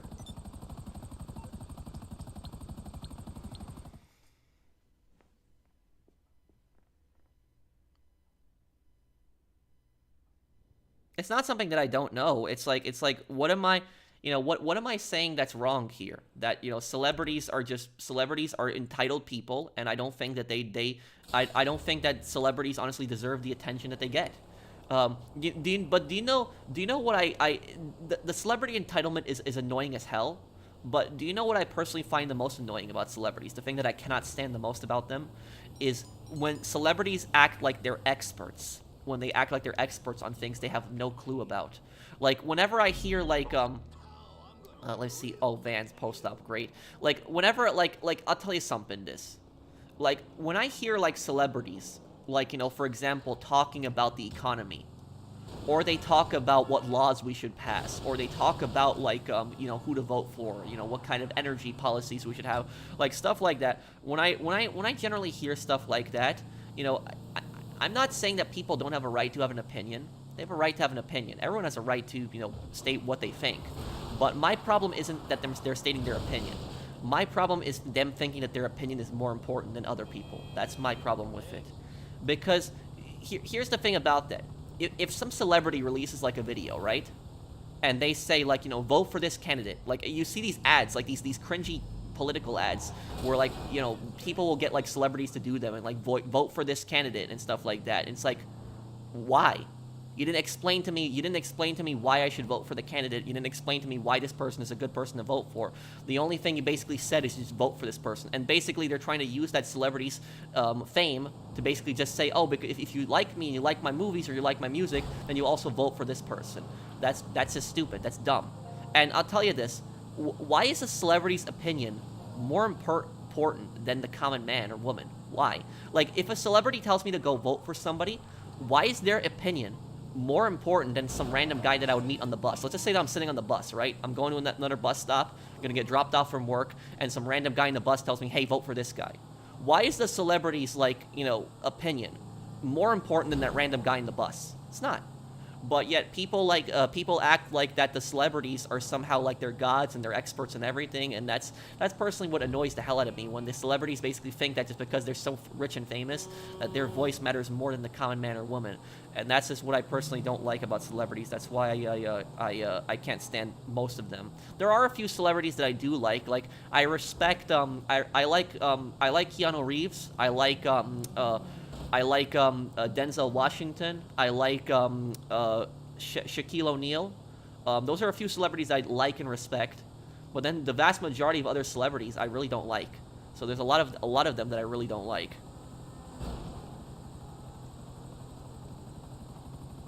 Not all celebrities are bad people, but I think personally there's an entitlement problem in with celebrities.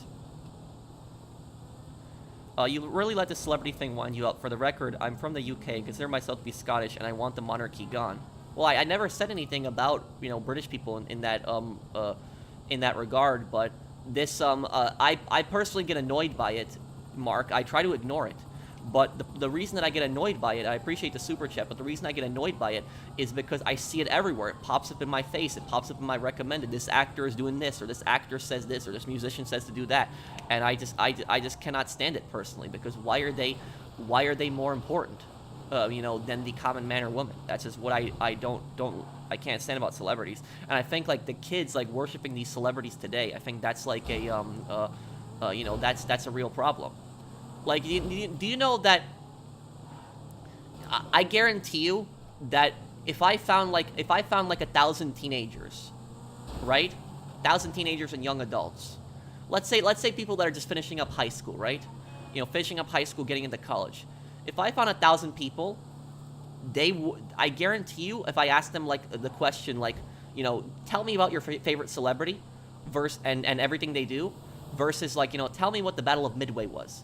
I guarantee you most of them wouldn't know what the Battle of Midway was, even though the Battle of Midway was one of the most important battles in World War II. I'm not saying that you have to know every single thing or be a history buff, but at least know that it was the turning point in the Pacific against the Japanese. But I guarantee you a lot of these, even these college kids wouldn't even know about that. They wouldn't know what that was. Pretty soon people aren't going to know what the Normandy landings are. Pretty soon people aren't going to know what D-Day was. And probably a lot of people probably don't even know what it was at this point too. So that's just the point that I'm getting at, is that people care more about these celebrities than actual real-world events and actual issues that are going on in the world today. So, we have real celebrities, we have real heroes that actually made a difference and actually did good things, versus, like, these entitled celebrities. That's just my view for it. Sorry if I ranted a bit, but that's just my view on it. That's why I can't stand it. And the thing that I cannot stand the most about people is I can't stand entitlement. The idea that somebody deserves something just because of their status. That's the fault of the school, don't you think? Not really, because I guess it depends what the school is teaching. But schools can only teach so much. It's up to the students whether they want to learn the material or not. Like, I remember when I was in college. I took a few history courses, and this is like years ago. This is like 10 years ago. But I had like a classroom with 40 people, something like that. It was a really big room, and in that, the teacher that I had, he was a really nice guy, and he knew the material well. He knew history really well. He's one of the best, the best teachers that I've seen regarding history ever. Probably even the best history teacher I've ever seen. But even though he knew history really well, he had a weakness, and he had a problem. And do you know what his problem was? His problem was he was too nice. That was his problem. And you would think that being too nice is generally a good thing. And I'm not saying to be a total, scumbag or be really strict, but the teacher that I had, he was so passionate about the material, and whenever he taught history, you could tell that he cared about it. But his issue was he didn't ever ask didn't call on people. That's what he never did. Like, what happened is, he would ask a question, and maybe me and two other people would just answer most of the questions the entire time for that 1 hour class. I never saw any participation, anything like that. I would see kids on their phone, I would see kids on their laptops, stuff like that, just not caring. And when they were on their laptops, they weren't even researching stuff that was related to the history that he was teaching. Instead, they were just looking up Facebook or just Twitter or just some other dumb things. So that's what I'll say about it. It's teachers can only go so far. It's up to the students to learn material. I personally think he should have started calling on people more. I think he should have started interrupting people and started telling them, hey, well, what do you think about this and stuff like that. But he didn't do that. I guess he was just a nervous guy, and even though he was passionate about the material, he just didn't know how to call on people. And I think personally, I think that was personally a mistake that he made. He should have been more interactive with the class. He was a nice guy. He was a great teacher, but he just a lot of people that weren't paying attention, he let it slide, and I think that was a mistake. When you said Dimitri's heart is pure darkness, that would mean Claude Speed's heart is a literal void. There's nothing, and also no noise or sound. Yeah, Claude's and Dimitri's hearts are very similar to each other. There's really nothing there. They have no loyalty or love or likeness for anyone. Thank you, JD. Thank you, Matthew. Is there an early access to a 6-hour game for a member? Yes, Matthew, I will be posting for members, probably on Monday or Sunday night, or tonight, I should say. I will be posting a Siphon Filter playthrough. And so if you know Siphon Filter, it was one of my favorite games back in the day, and so all my members and my Patreon supporters will get to see the entire playthrough. It's going to be like a 5-hour video of the whole game from start to finish. You guys will get to see that, 1 month before everybody else. So I will be doing that for my members and my Patreon supporters, and I have more content I have planned that's going to be like exclusive earlier. Okay, let me go here.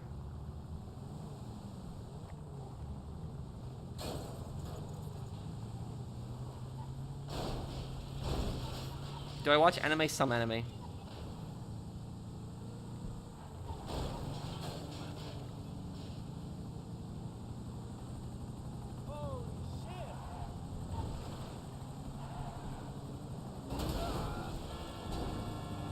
Thank you, Matthew, also for that super chat.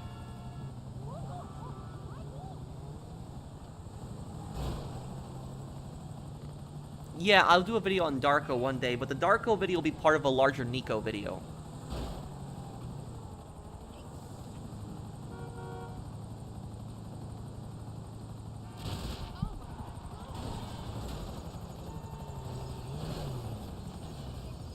Okay, let's go here.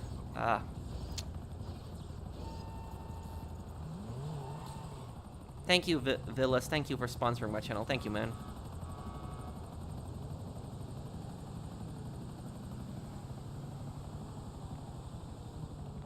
You know, what I'll say, oh, yeah, reading chat, but what, you think Claude cared about Catalina? Not really, no, either, too. Thank you, Save on MC. Do you know what I'll say is, I've seen these entitled college kids. I've seen this in person, and there was one time that I got really mad, and I got so mad that I was actually thinking about saying something. I didn't say something. I kind of regretted that I didn't say something, because I should have said something. But basically, there was this one professor that I had, right?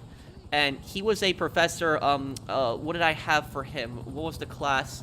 Damn, I'm trying to... Criminal Investigations, I think, was the class, yes. Because I finished law enforcement technology. That was my degree in college. And the professor that I had was a very nice guy. He was a very nice man. And even though he's a very nice man, he's seen some bad things in his life. He was a retired DEA agent. That's Drug Enforcement Administration. And so he would tell us these stories, you know, in class about how he went after the cartel and these drug lords and stuff like that. So he was a really nice guy. He was a very nice man, very, you know, understanding guy, but he also seen some really bad things in his life. And he was...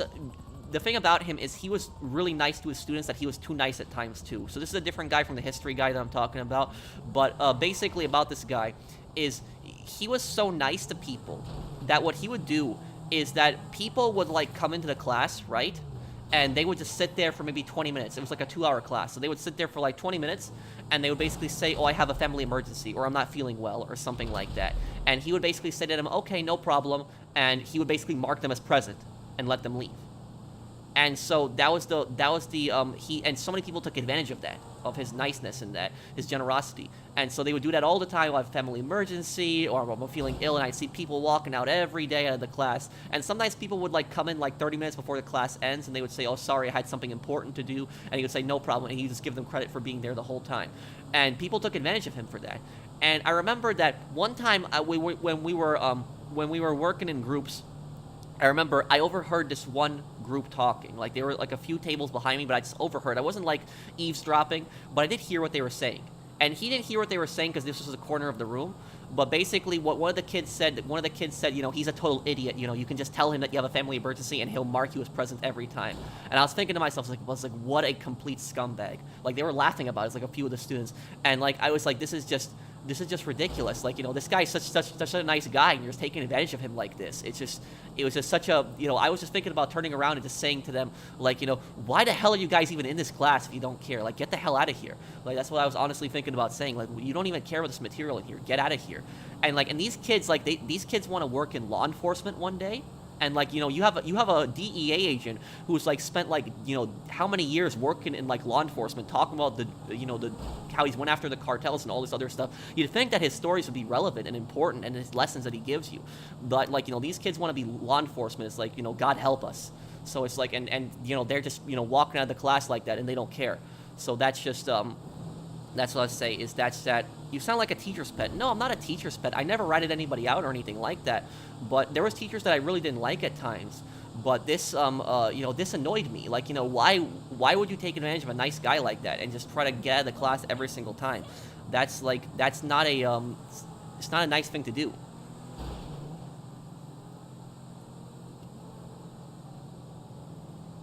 You should have turned around and said the word something. You would have said something then.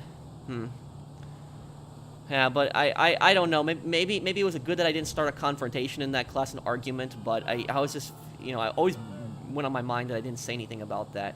But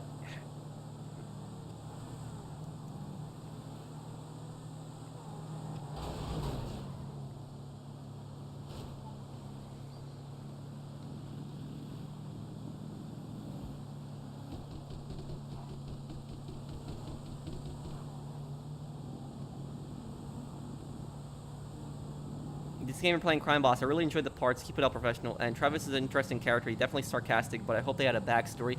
Yeah, Travis, I think, is somewhat, you know, cool. I think Touchdown is personally the best character in Crime Boss. The guy Michael Rooker plays. But I'll tell you that some of the other characters, like the people in Travis's crew, are very cringe. Like Nasara is okay, and the lady, she's okay too. I forget her name. But then the other people, like the British guy is like really cringe. That guy. And then the Jupiter, she was really cringe too. The woman who tells you about like the Mongolian artifact, she's really cringe too. But the most cringe character in Crime Boss is Chuck Norris. He's the most cringe character, because you would think that somebody like Chuck Norris, that you'd have like some really amazing voice acting, but it feels like he recorded it the first time and it didn't even put effort into it. Like what the hell? Like, you know, I expected better from Chuck Norris. Was that even actually him who recorded those lines, or was it just they had his permission just to have his likes? But, you know, I thought that Chuck Norris would put more work into his role, but. Yeah, Norris is like the cringiest guy in that game.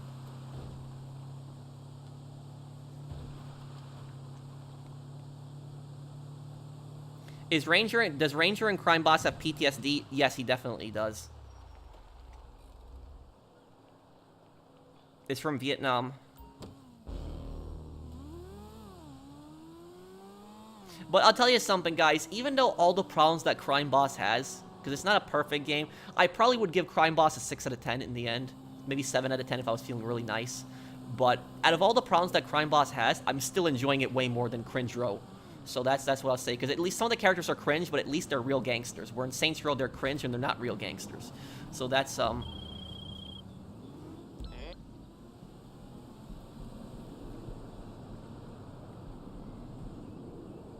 Oh, I missed a few chats. I'm sorry.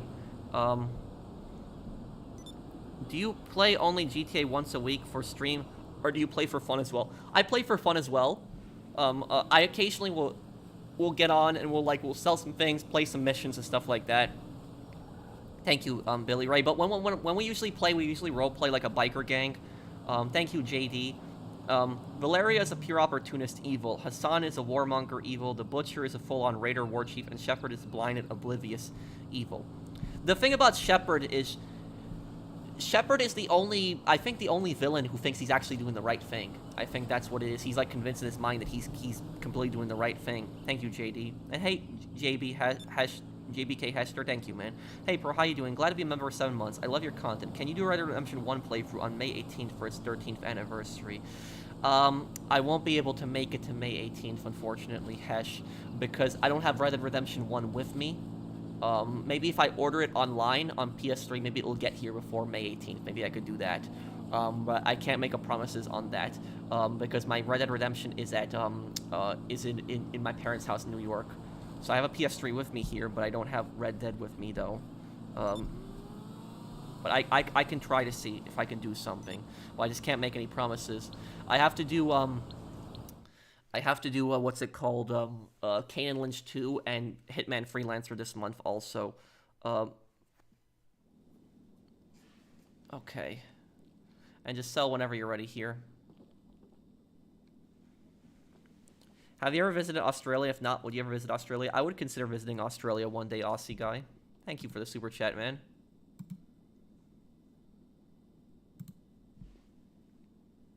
What do you think of Adam Sandler, the actor? I don't really have much of an opinion of him. I don't know much about him.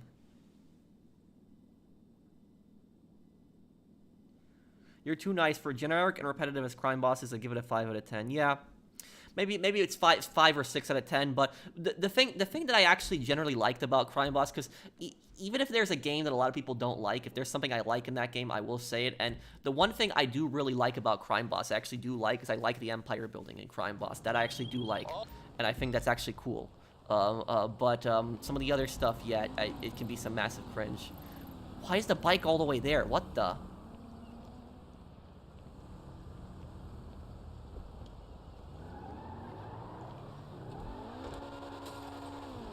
Do you think you can see my chat? What's your question, Slow Poke? Let me know.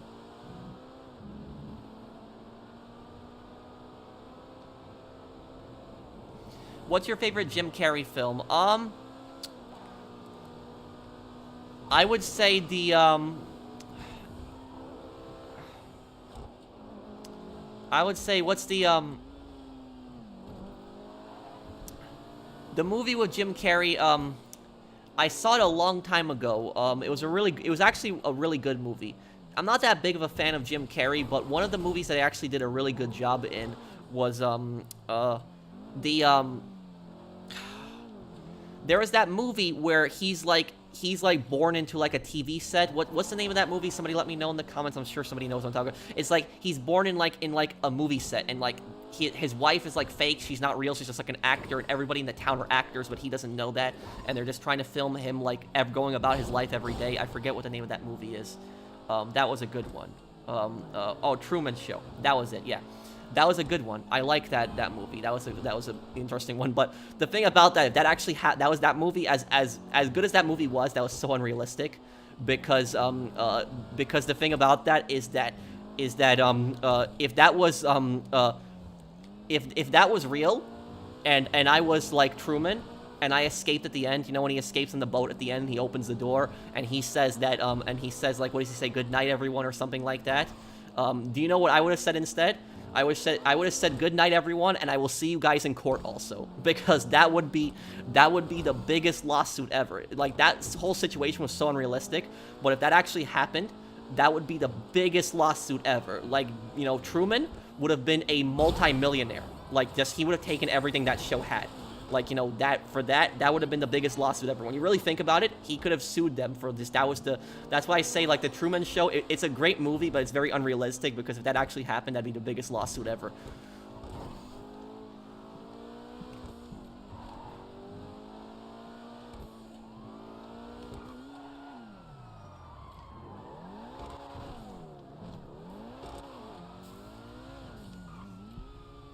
Why you call everything unrealistic? It's a movie. Sure, it's a movie, but I'm just saying, like, I like to analyze things a lot. Sometimes I guess I overanalyze things, but whenever I do a playthrough of games, I always do this. I always talk about what's realistic, what's not, and stuff like that. And sometimes there are realistic things in games that you would be surprised by.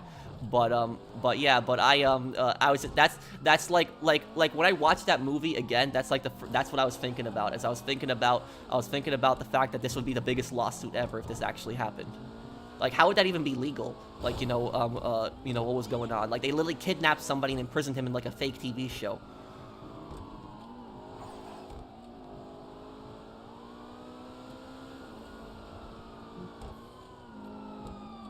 Have you seen My Cousin Vinny? Oh, yeah, My Cousin Vinny was a good one, too. That was a good movie. I like that one. I remember that one, too. It was like the two New Yorkers that they go down to Alabama, and then they get framed for murder. That was a good one too.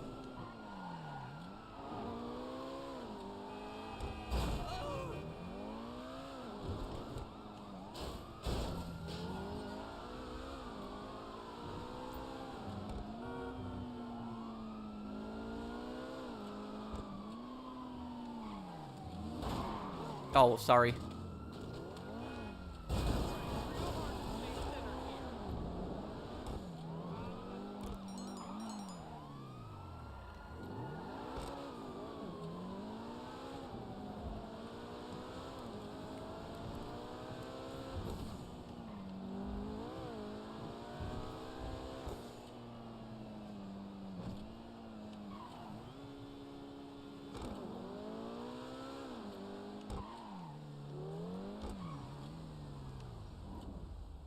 In UK law, and I suspect America is the same, Truman could sue for every penny of revenue from the show had. You made money destroying my life, and you shouldn't profit, so please,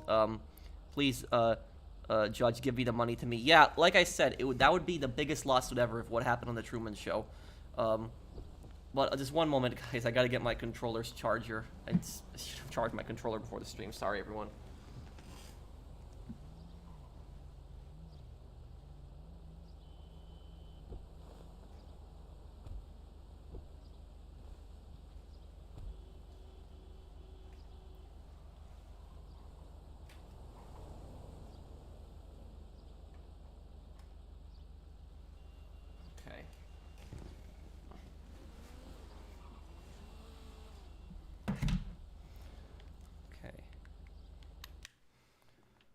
Okay, one moment here.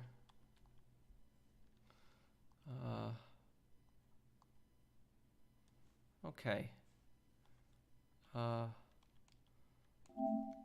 Okay. There we go.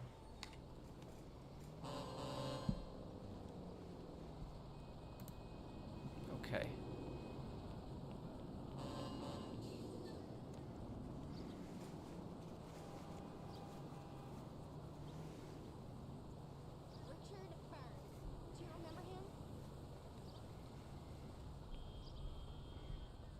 What if he's older? I'd totally bang him. I'm gonna sleep with the celebrity if it's the last thing I do. No, I haven't. Get away. Of course no, brother. I want to be rich. Bye. Did everyone drop off the acid? You can just go in the subway to avoid the cops. Do you still play Battlefield 1? I haven't played in some time, but I want to play again.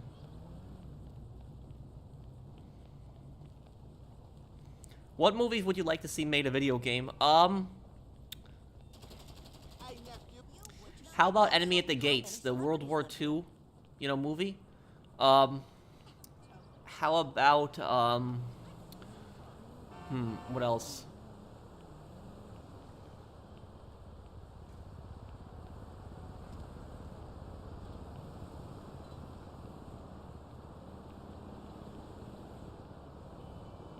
Maybe they could do a new air combat game on the Pacific.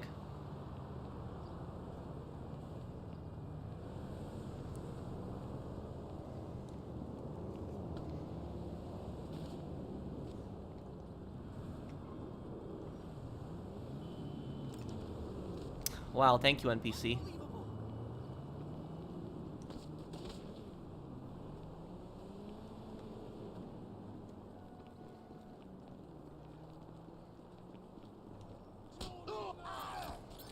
Okay.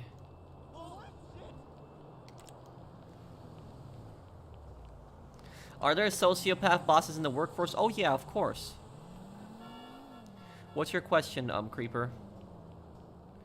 Did I see the Godfather 1? Yes, I did. Bunny is not answering. Wait, did Bunny have a question? What's going on?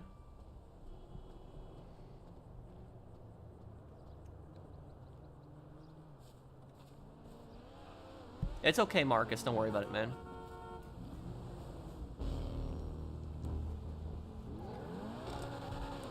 Oh yeah, the Equalizer could be a very interesting movie game.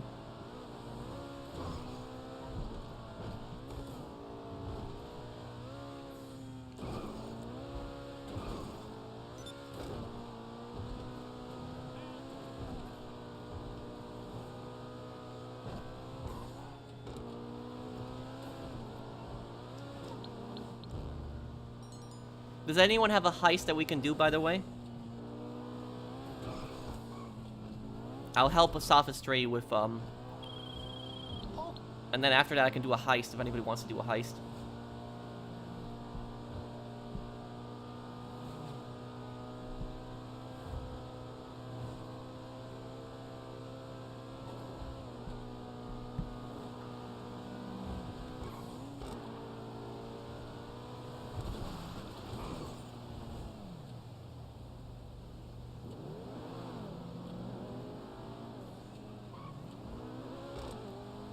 Well, there was plenty of times when he could have been killed in Saints Row 1, Mario. Differences between a psychopath and a sociopath. A psychopath has no conscience and has no love or like for anyone except themselves. Not even their family. Sociopaths will still like some people. They'll still like some people and love close family members.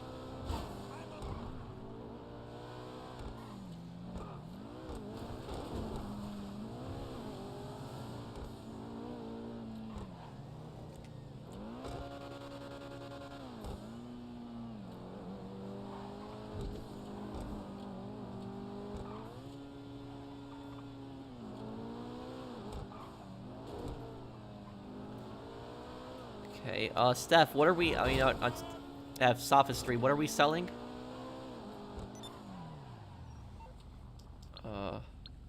Bunker, okay. The most evil character in Saints Row 1? Probably Alderman Hughes.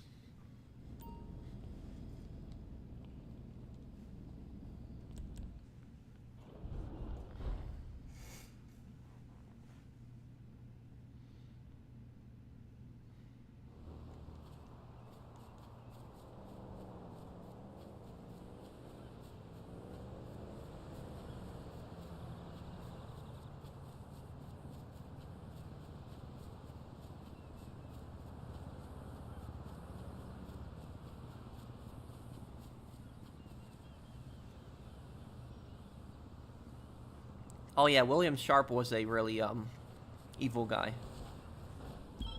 okay. Oh, we got the Merryweather mission, okay.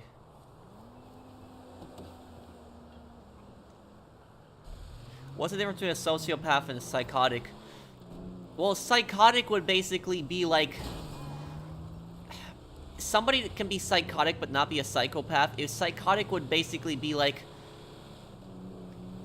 very aggressive, crazy, out of control behavior.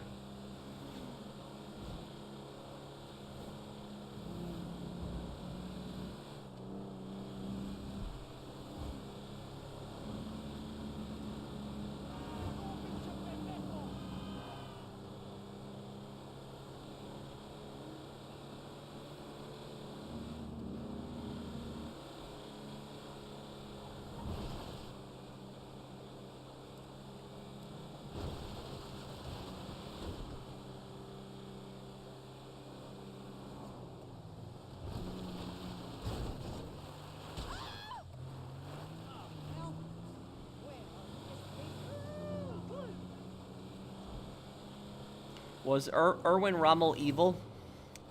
I wouldn't say he was evil. He wasn't a good guy. But you know, Rommel did try to have Hitler killed in the July plot, and Rommel was the only one of the conspirators that was not actually executed because he was considered a war hero in Germany, and Rommel instead he was told to commit suicide, and that's what he ended up doing.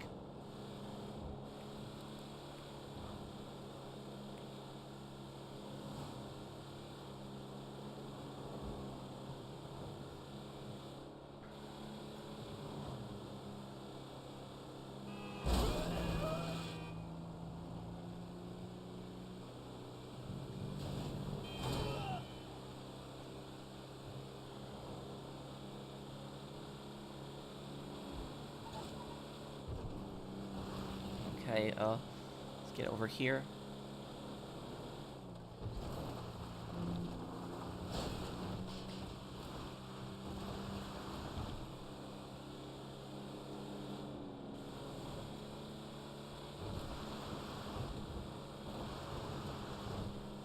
It's debated if, I guess, if he was a conspirator. I think Rommel was also the German... Correct me if I'm wrong on this. Wasn't Rommel, like, the only German general that told Hitler the war was lost early on? Because I think that he was the one who told Hitler that the war was lost in 1944. And he told Hitler... I think he told Hitler that he had to start negotiating, and Hitler refused. Correct me if I'm wrong on that, because I know there's one German general who said that. And,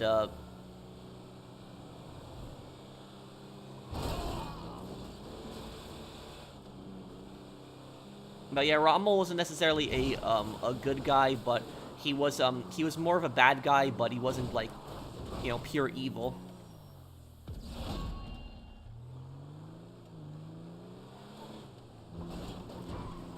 Once you guys delivered that, you can follow me over here, because I know where the next drop is.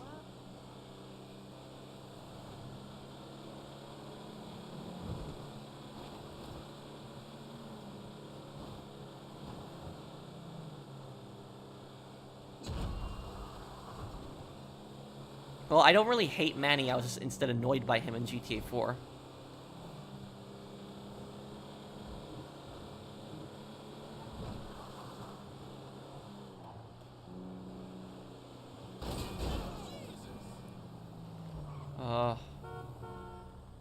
Okay, just waiting for him to make the drop. And then afterwards, this will be it here. Yep.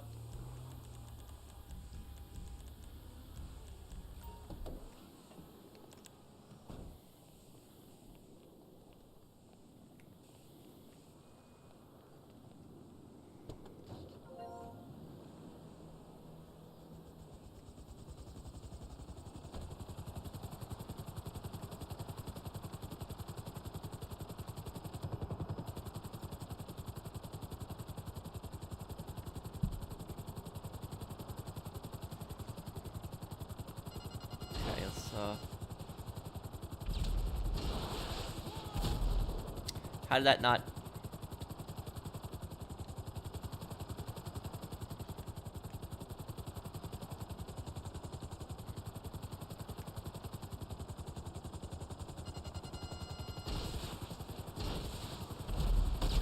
Oh, come on.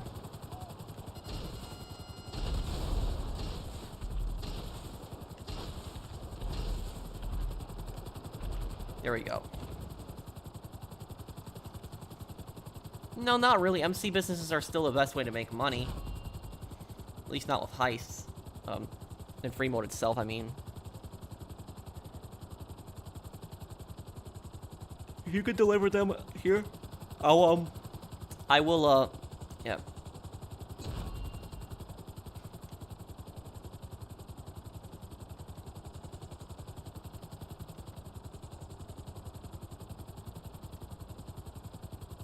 Yeah, just drop the cargo from that one, and I'll use this helicopter here.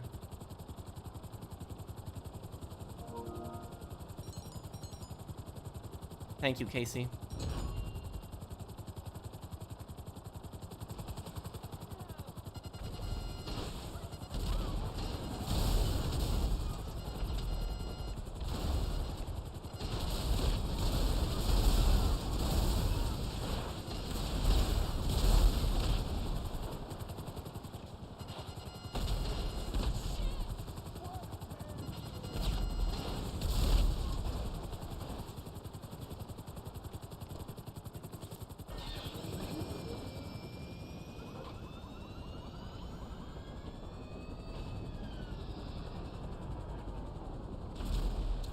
There we go.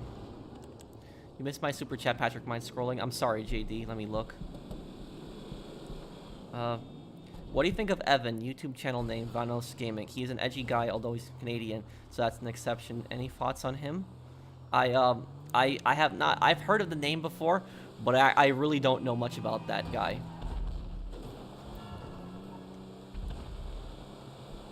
Isn't that the guy with, like, millions of subs?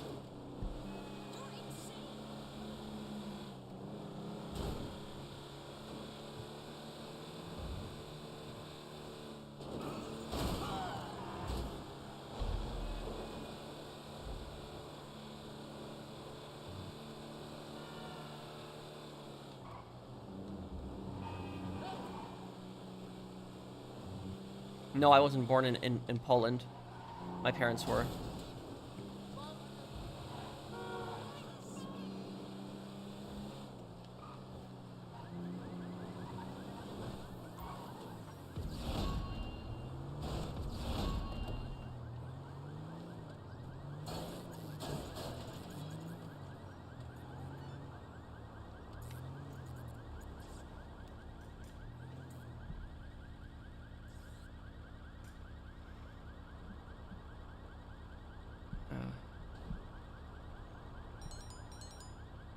Favorite Battlefield 1 map? Oh, the, my favorite Battlefield 1 map, Heligoland, I think that's called, like, that sea map. Like, the island in the middle, with all the battleships, that was my favorite one.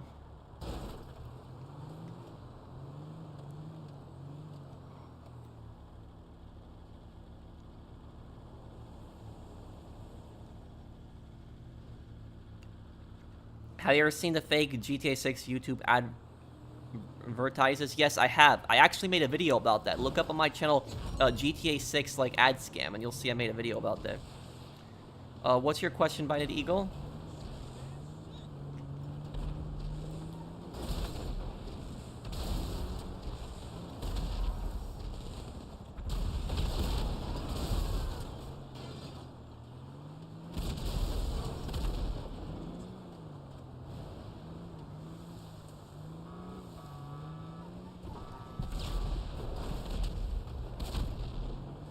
I know the ad scams are still out there.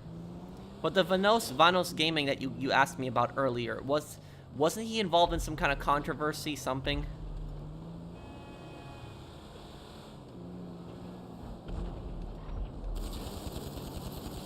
Okay. There we go, that's done there.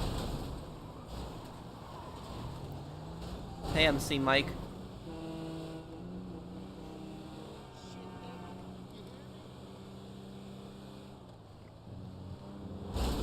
I don't remember any controversies he's had.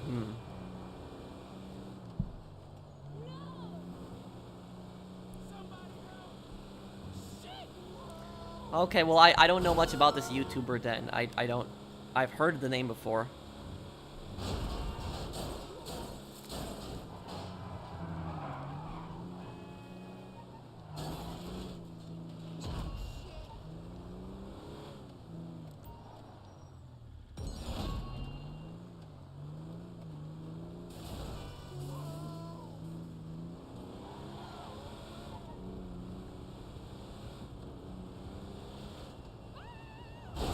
Yeah, I think he did make GTA Online a long time ago, but he does different stuff now, right?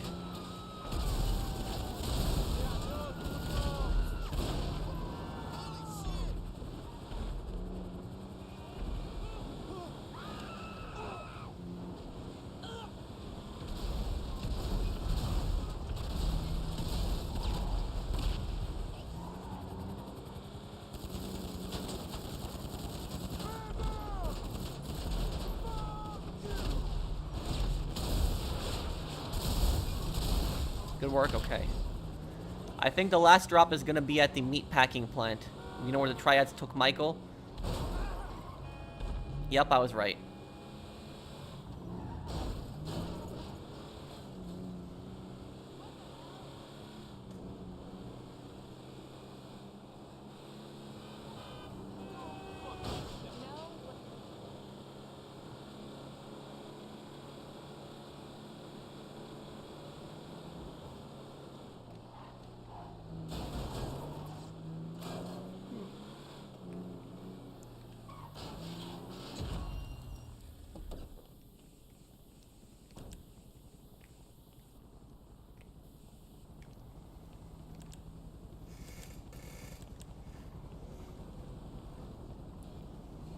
Am I gonna still do Raid episode 2 and 3? Yes, Luigi fan. Me and my friends, we tried to do Raid 2 the other day, but one of my friends had to get off, but we'll have those up, yes.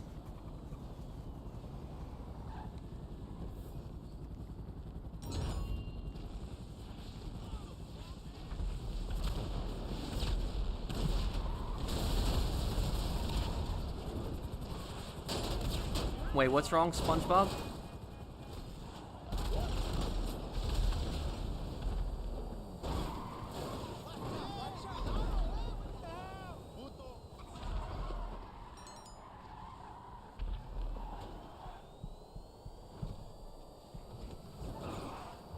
Vampire the Masquerade Bloodlines. I know that one. It's an RPG game where you play as like a vampire, and there's like different quests that you can do, and there's a lot of things that you can choose to do and not to do.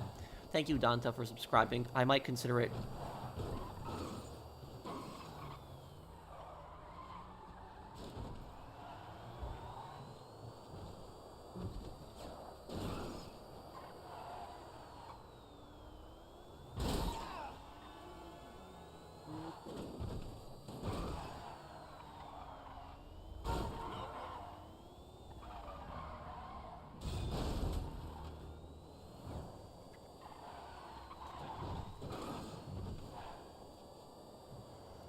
Okay, do you need help selling anything else, Sophistry? And, do you,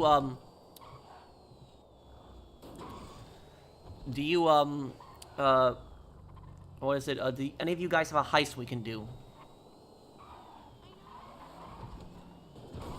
At retail, what do you sell? A lot of different things in the store.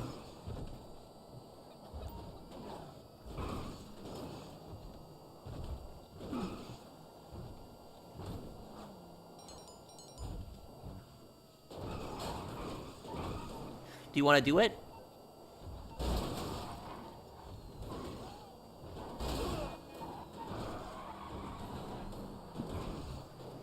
If Rockstar's gonna add another attack helicopter, what would it be? Mine is the KA-52, probably the only helicopter that can eject the pilot by jettisoning the blades first. The KA-52, isn't that the helicopter with just the two blades on it, right? Is that it? Yeah, it is. It's the helicopter with the two blades. Yeah, I could see them adding that to GT Online.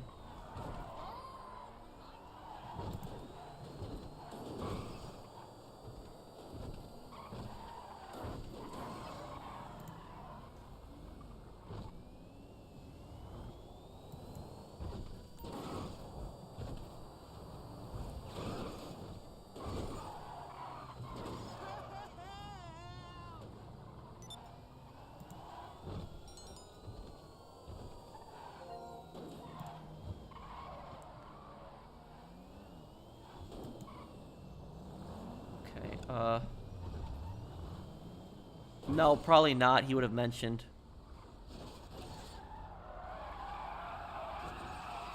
Oh, I privated them, Isaiah, after the controversy with the developer.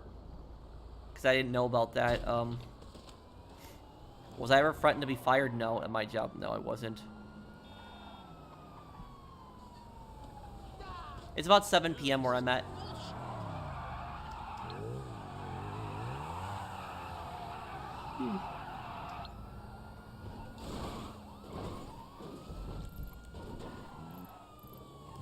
Okay, let's wait for Sophistry's invite here.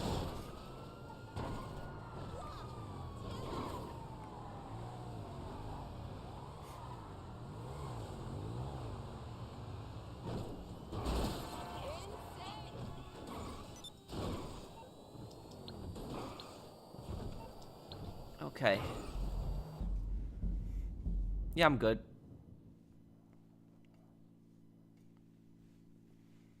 What's wrong with... Well, there was just some controversy with the developer that the developer had used reused assets. I didn't know about that. You know, the game might turn out to be well in the end. Hopefully it does turn out to be good. Question right above this pro.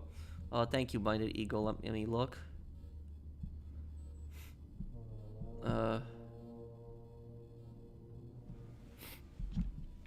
Is it from you, Minded Eagle?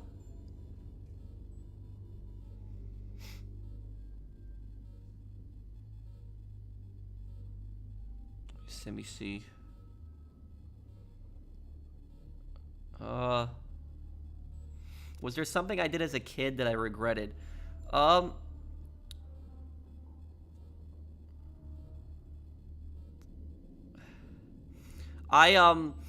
think the thing that I probably regret when I was a kid is when me and my friends were teenagers, kids, we did ding dong ditching, where you would just ring the doorbell and just run away. Kind of rude, silly to do. If anything, that's probably what I regret. Dumb thing that we did when we were kids.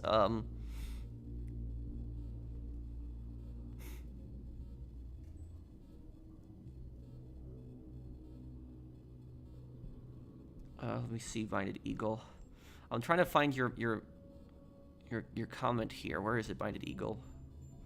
But I can even give you a better answer because trying to ask a quick question. You mind looking? I'm trying. Wait, I see your other super chat.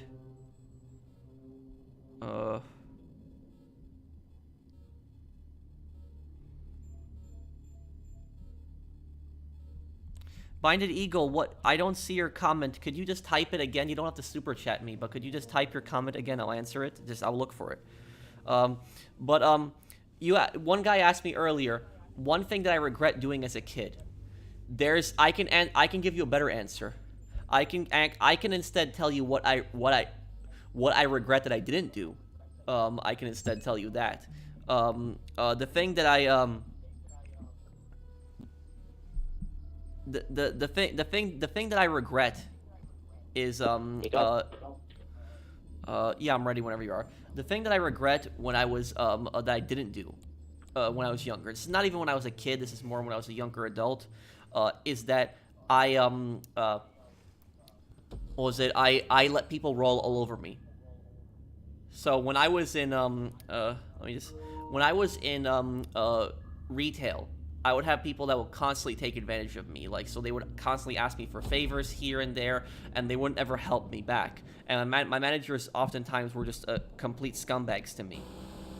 My managers never really, a lot of times my manager didn't have my back. The last manager that came in was kind of good, and he tried to do right by his workers, but a lot of times I had people that didn't have my back, unfortunately. So the thing that I regret the most is something that I actually didn't do. And that was that I didn't stand up for myself. I should have stood up for myself. I should have said, no, this is not okay. And you're not going to do this.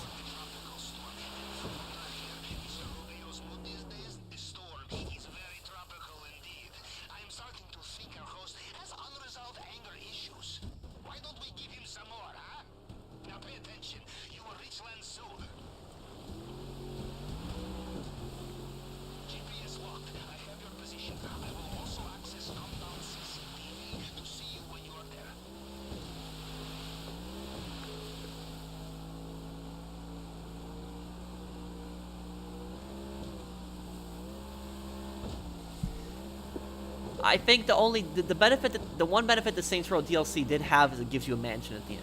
That's what I'll say was a plus. That was a good thing at least.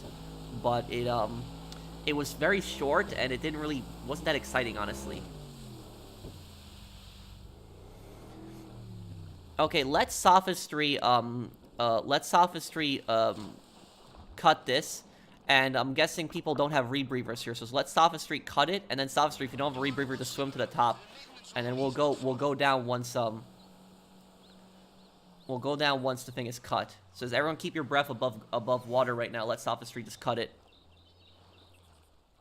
Is somebody diving here? Okay, Marcus, unless you have a rebreather though, you can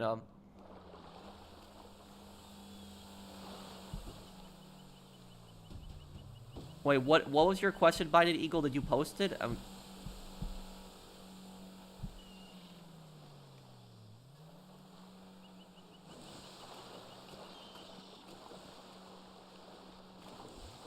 Okay, it's cut. Let's go. You gotta be quick with swimming.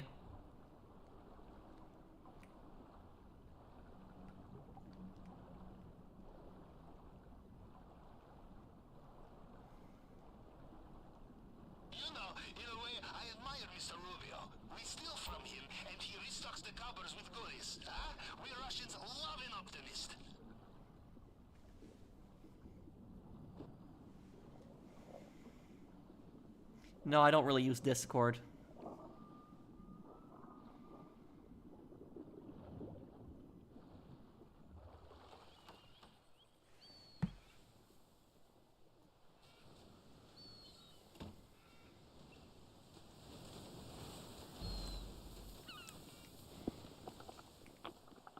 I have a Discord, but I used to use it in the past, but I don't really use it much anymore. Okay, we got the key cards here.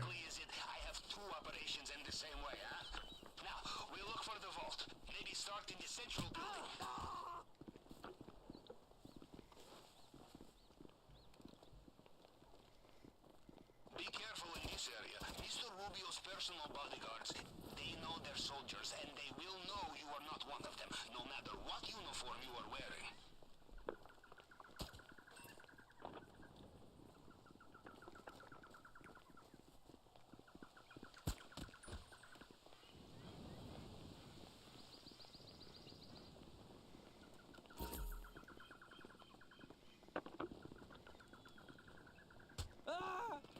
Good work, okay.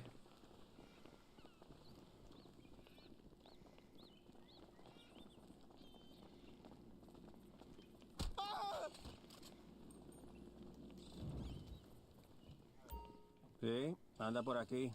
Lo vi hace un rato. I'll open this, but don't go down to the, what? Oh, great. Okay, we're gonna have to improvise here then. Fingerprint scanner. The tool we took from head of cybersecurity 2, will show you 3, 4. fragments from previous scans. Okay, cover me for a moment. Cycle through them to match the target print. And keep an eye out for people trying to kill you.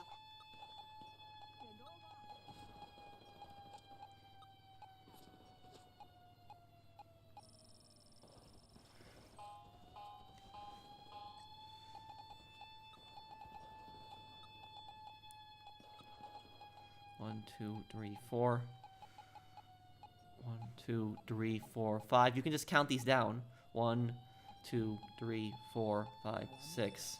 Okay. Okay, Melon. The Empire faction is very strong, but they're also in the middle of the map, which makes it easy for them to get conquered. 1, 2, okay, 3. 1, 2, 3, 4. Okay. 1, 2, 3, 4, 5. 1, 2, 3, 4, 5, 6. You can just count these down. There we go, it's opened.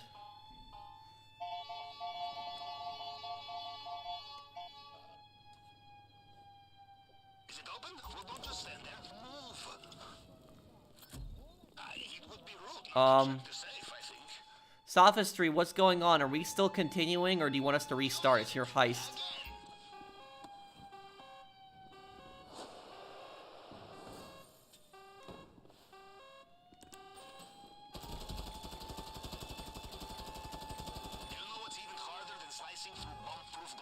Okay.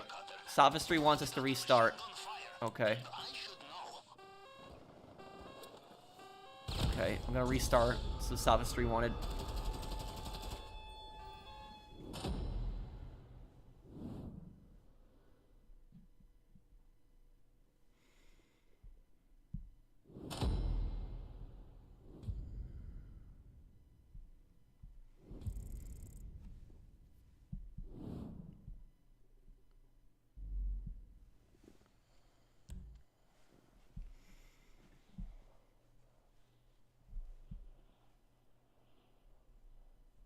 Can crime be eradicated? Crime can be limited to like as little as possible, but it's never possible to get rid of crime fully.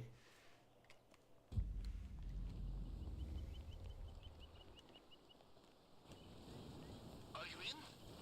You did not get sucked into a turbine. You'll be fine.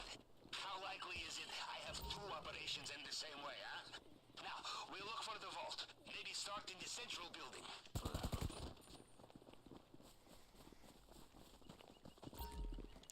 Don't kill any guards that you don't need to. If you can avoid killing a guard, avoid killing them. Then you cannot fool, no matter what you are wearing.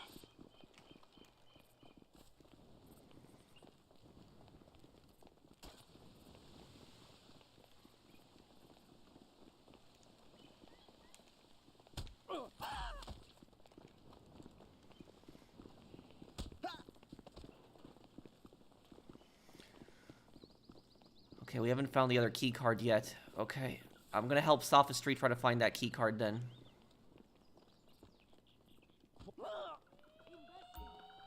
Oh, wait. Damn. Oh, wait, did we already pick up the key card? I think we did on that other guy. Are we... What are we doing? Okay.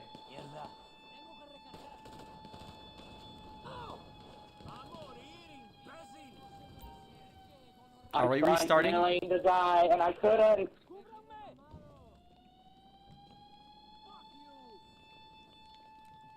Sophistry, what's going on? Are we restarting?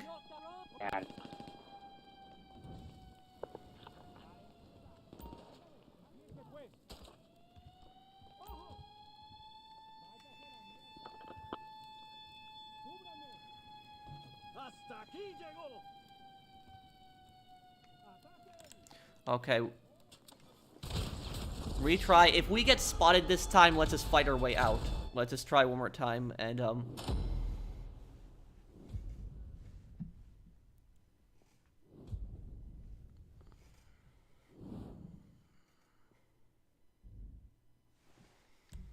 here we go.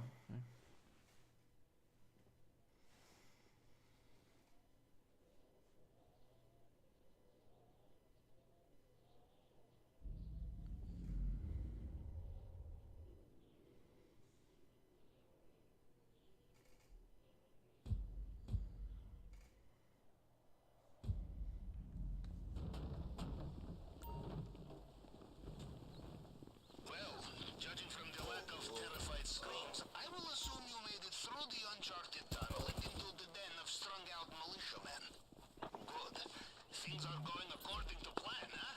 Now, let's see what he has for us in the vault this time. Be careful in this area. Mr. Rubio's personal bodyguards, they know their soldiers, and they will know you are not one of them, no matter what uniform you are wearing.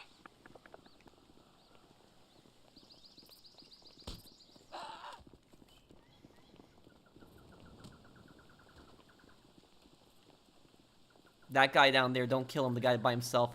Juggernaut could see him. Try to find the other key card. Nope. There's a key on this guy. Oh, but... You got the key card from the office, but... Always worth looking in the safe. Nope, okay. ¿Felipe le dio las llaves? No. ¿Me las tenía que dar?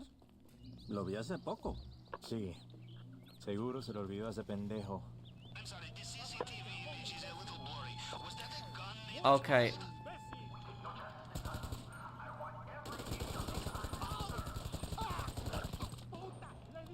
Okay, sophistry. Is it okay if we just keep going?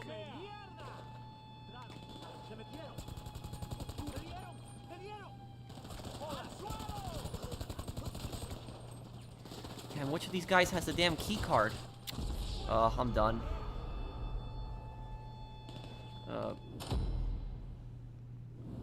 Mother. Yeah, I got shot down there. Doc's trying to fix the guards seeing dead bodies through walls. Oh. I didn't know about that caliber.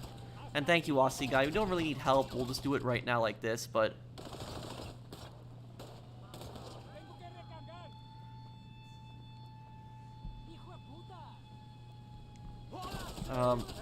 let me look, Binded Eagle. Binded Eagle, did you post the question, though? Did you post it?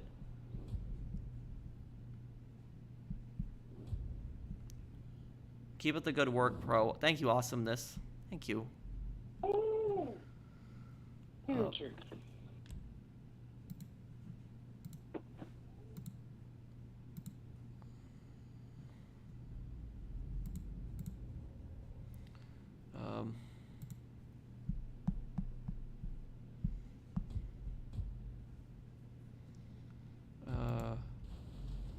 Let me see.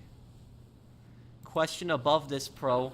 I actually, it's not letting me scroll all the way up. I see your super chats, and when I look at my super chats tab, but it's not letting me scroll all the way up in the chat that way.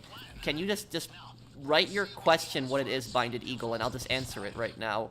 You don't have to super chat me again. I appreciate it, but I can just answer your question. I'm looking for your comment.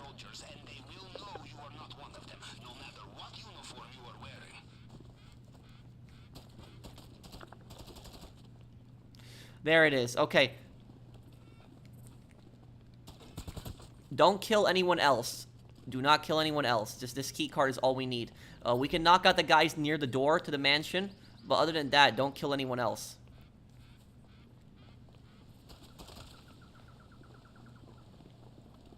Oh crap. I hope that guy doesn't see that.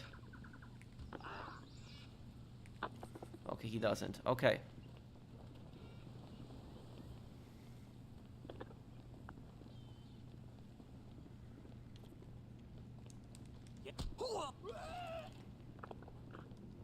Sí, anda por aquí. Lo vi hace un rato. I'll hack this door.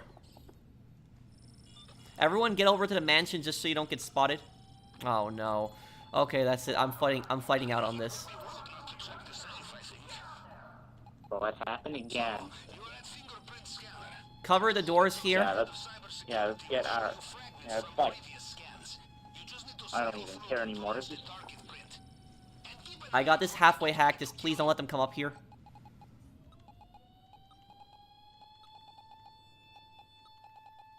One, two, three, Got it. 4, 5. Okay. One more hack left. If you find a locked door, someone will have the key. In fact, you probably killed them already. 1, 2, 3. Okay. 1, 2, 3, 4. 1, 2, 3, 4, 5.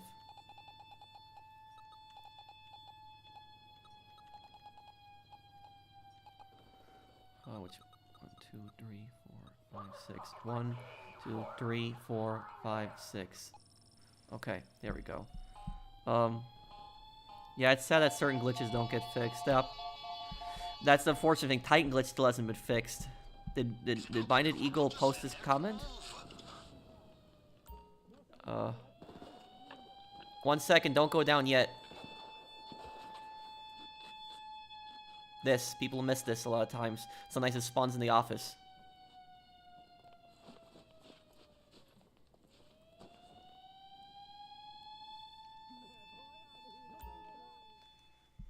It would be a crime to leave it behind. You made it. Marcus, come over. Come over here with me.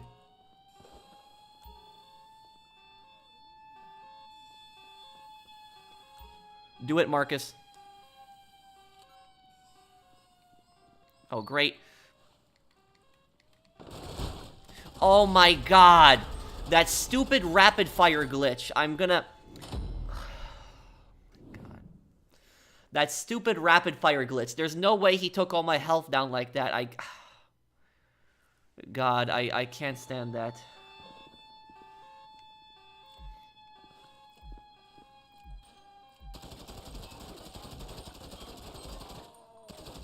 I hate when the enemies rapid fire you like that. It's so annoying. Excellent. If you see anything you like on the way out, do not be shy. Help yourself. Love your lore videos. Thank you.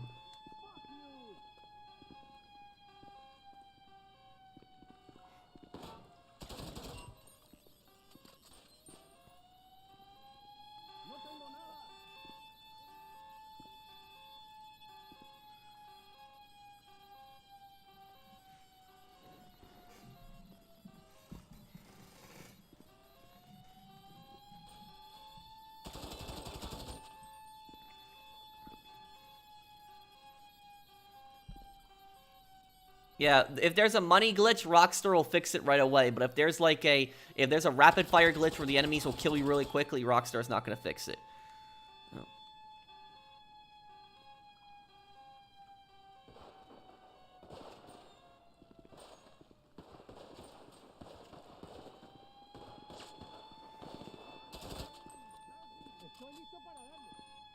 You need the key for there. You guys have the key?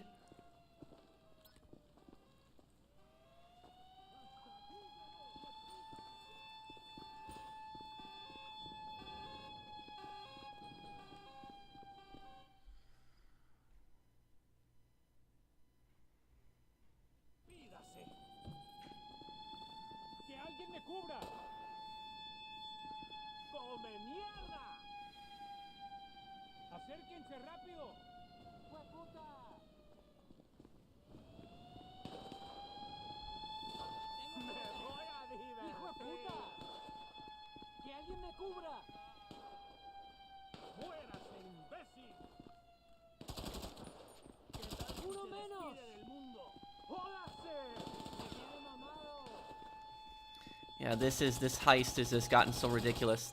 I think I prefer doing casino heist now over this heist.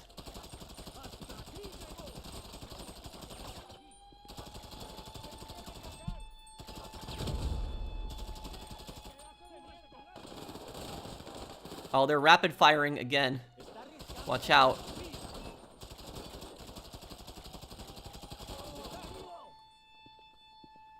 You know, the sticky bombs you have, why aren't you just able to blow open the gate? Why does it not let you do that?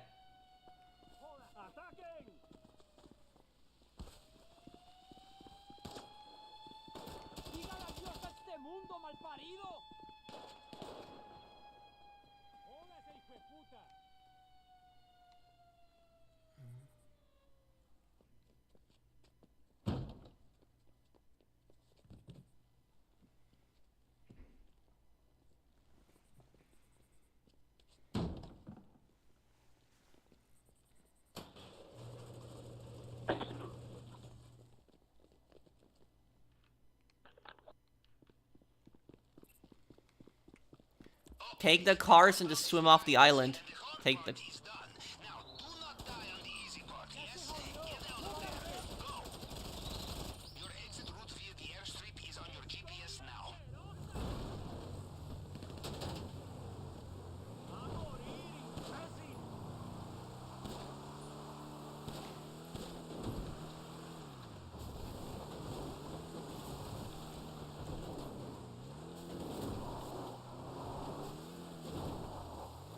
You guys can make it.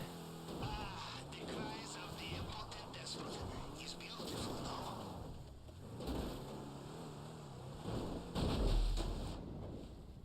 They have their attack boats mobilized along the coast.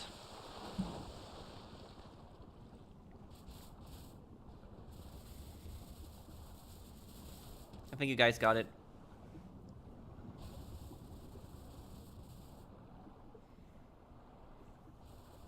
Did Binded Eagle ever ask me his question? Because I've been trying to find it. Looks like Mr. Rubio is falling back. Alright, everyone has a way off. Now, we regroup and get back to Los Santos.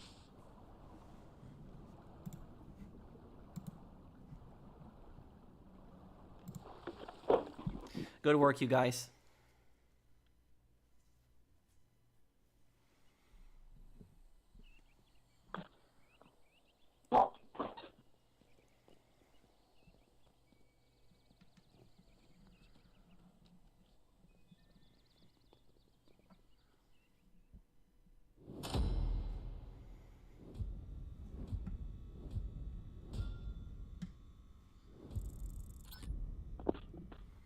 I've never seen anybody take $5 million on this heist. I don't think that's possible.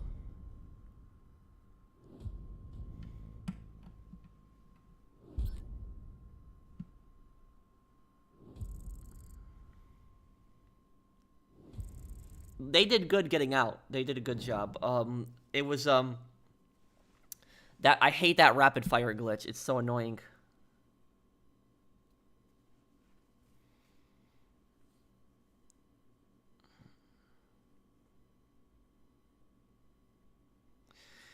Yeah, you have to swim at a little bit of under a mile, and you'll get out.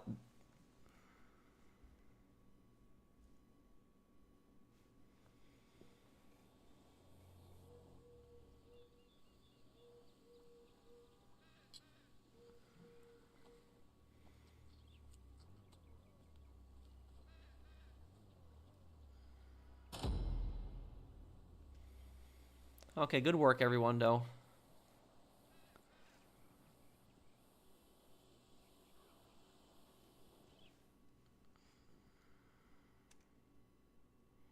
Okay, that's fine, Marcus.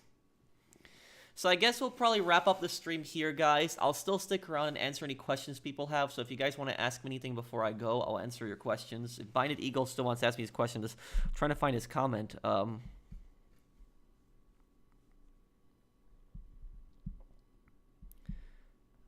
I don't see your question, Binded Eagle.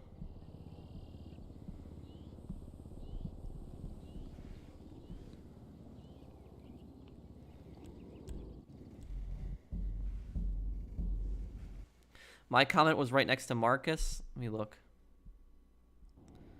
No, I don't see anything next to Marcus. Do you guys see Binded Eagle's comment next to Marcus? I don't see it.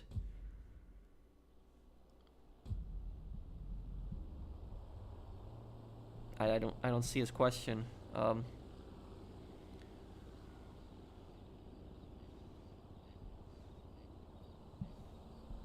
I listen to all kinds of music, really.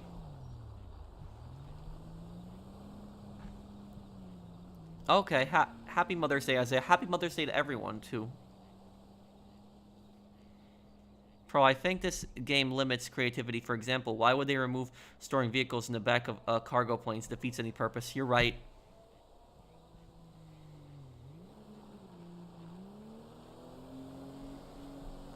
I remember I was able to store post-op vans in the back of the Bambushka originally, a long time ago, and then they changed that, and that was stupid that they did that.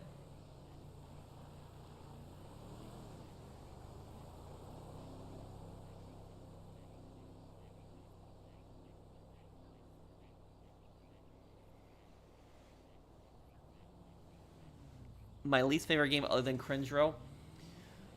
Probably a game called Brink on the PS3. Payday, when is Payday 3 coming out? Isn't the same people who made Payday, didn't they make Crime Boss?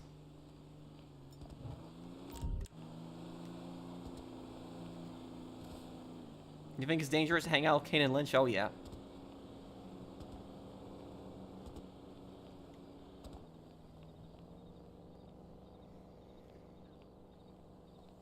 Oh, I play with friends. That's like the best way to keep myself entertained is I play with friends to help friends out.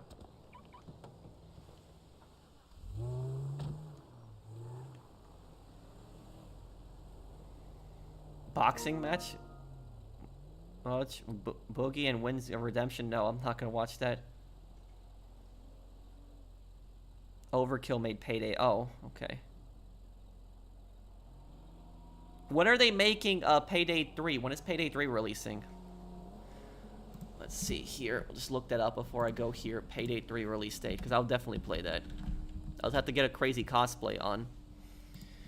2023. Okay, so Payday 3 has officially been is my most look forward to game this year.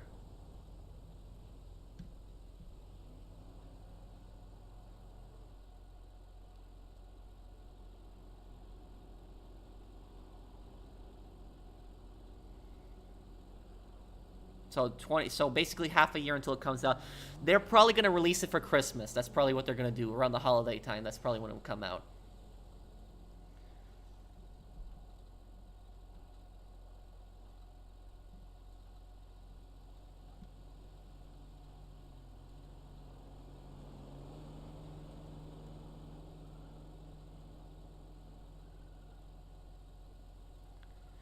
Oh, so it's going to take place in New York, Payday 3. That's going to be interesting. It's where I'm originally from.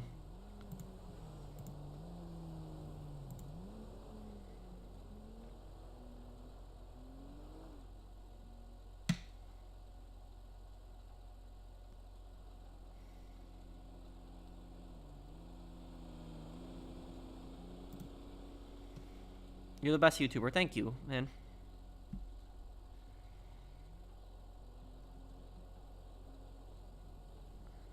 I don't think Clifford is going to come back because that at the end of the Doomsday Heist, it made it seem like Clifford was coming back, like he possibly wasn't destroyed entirely. And maybe Rockstar was planning on making a Doomsday Heist Part 2, but because of the reception of it, they didn't do another one.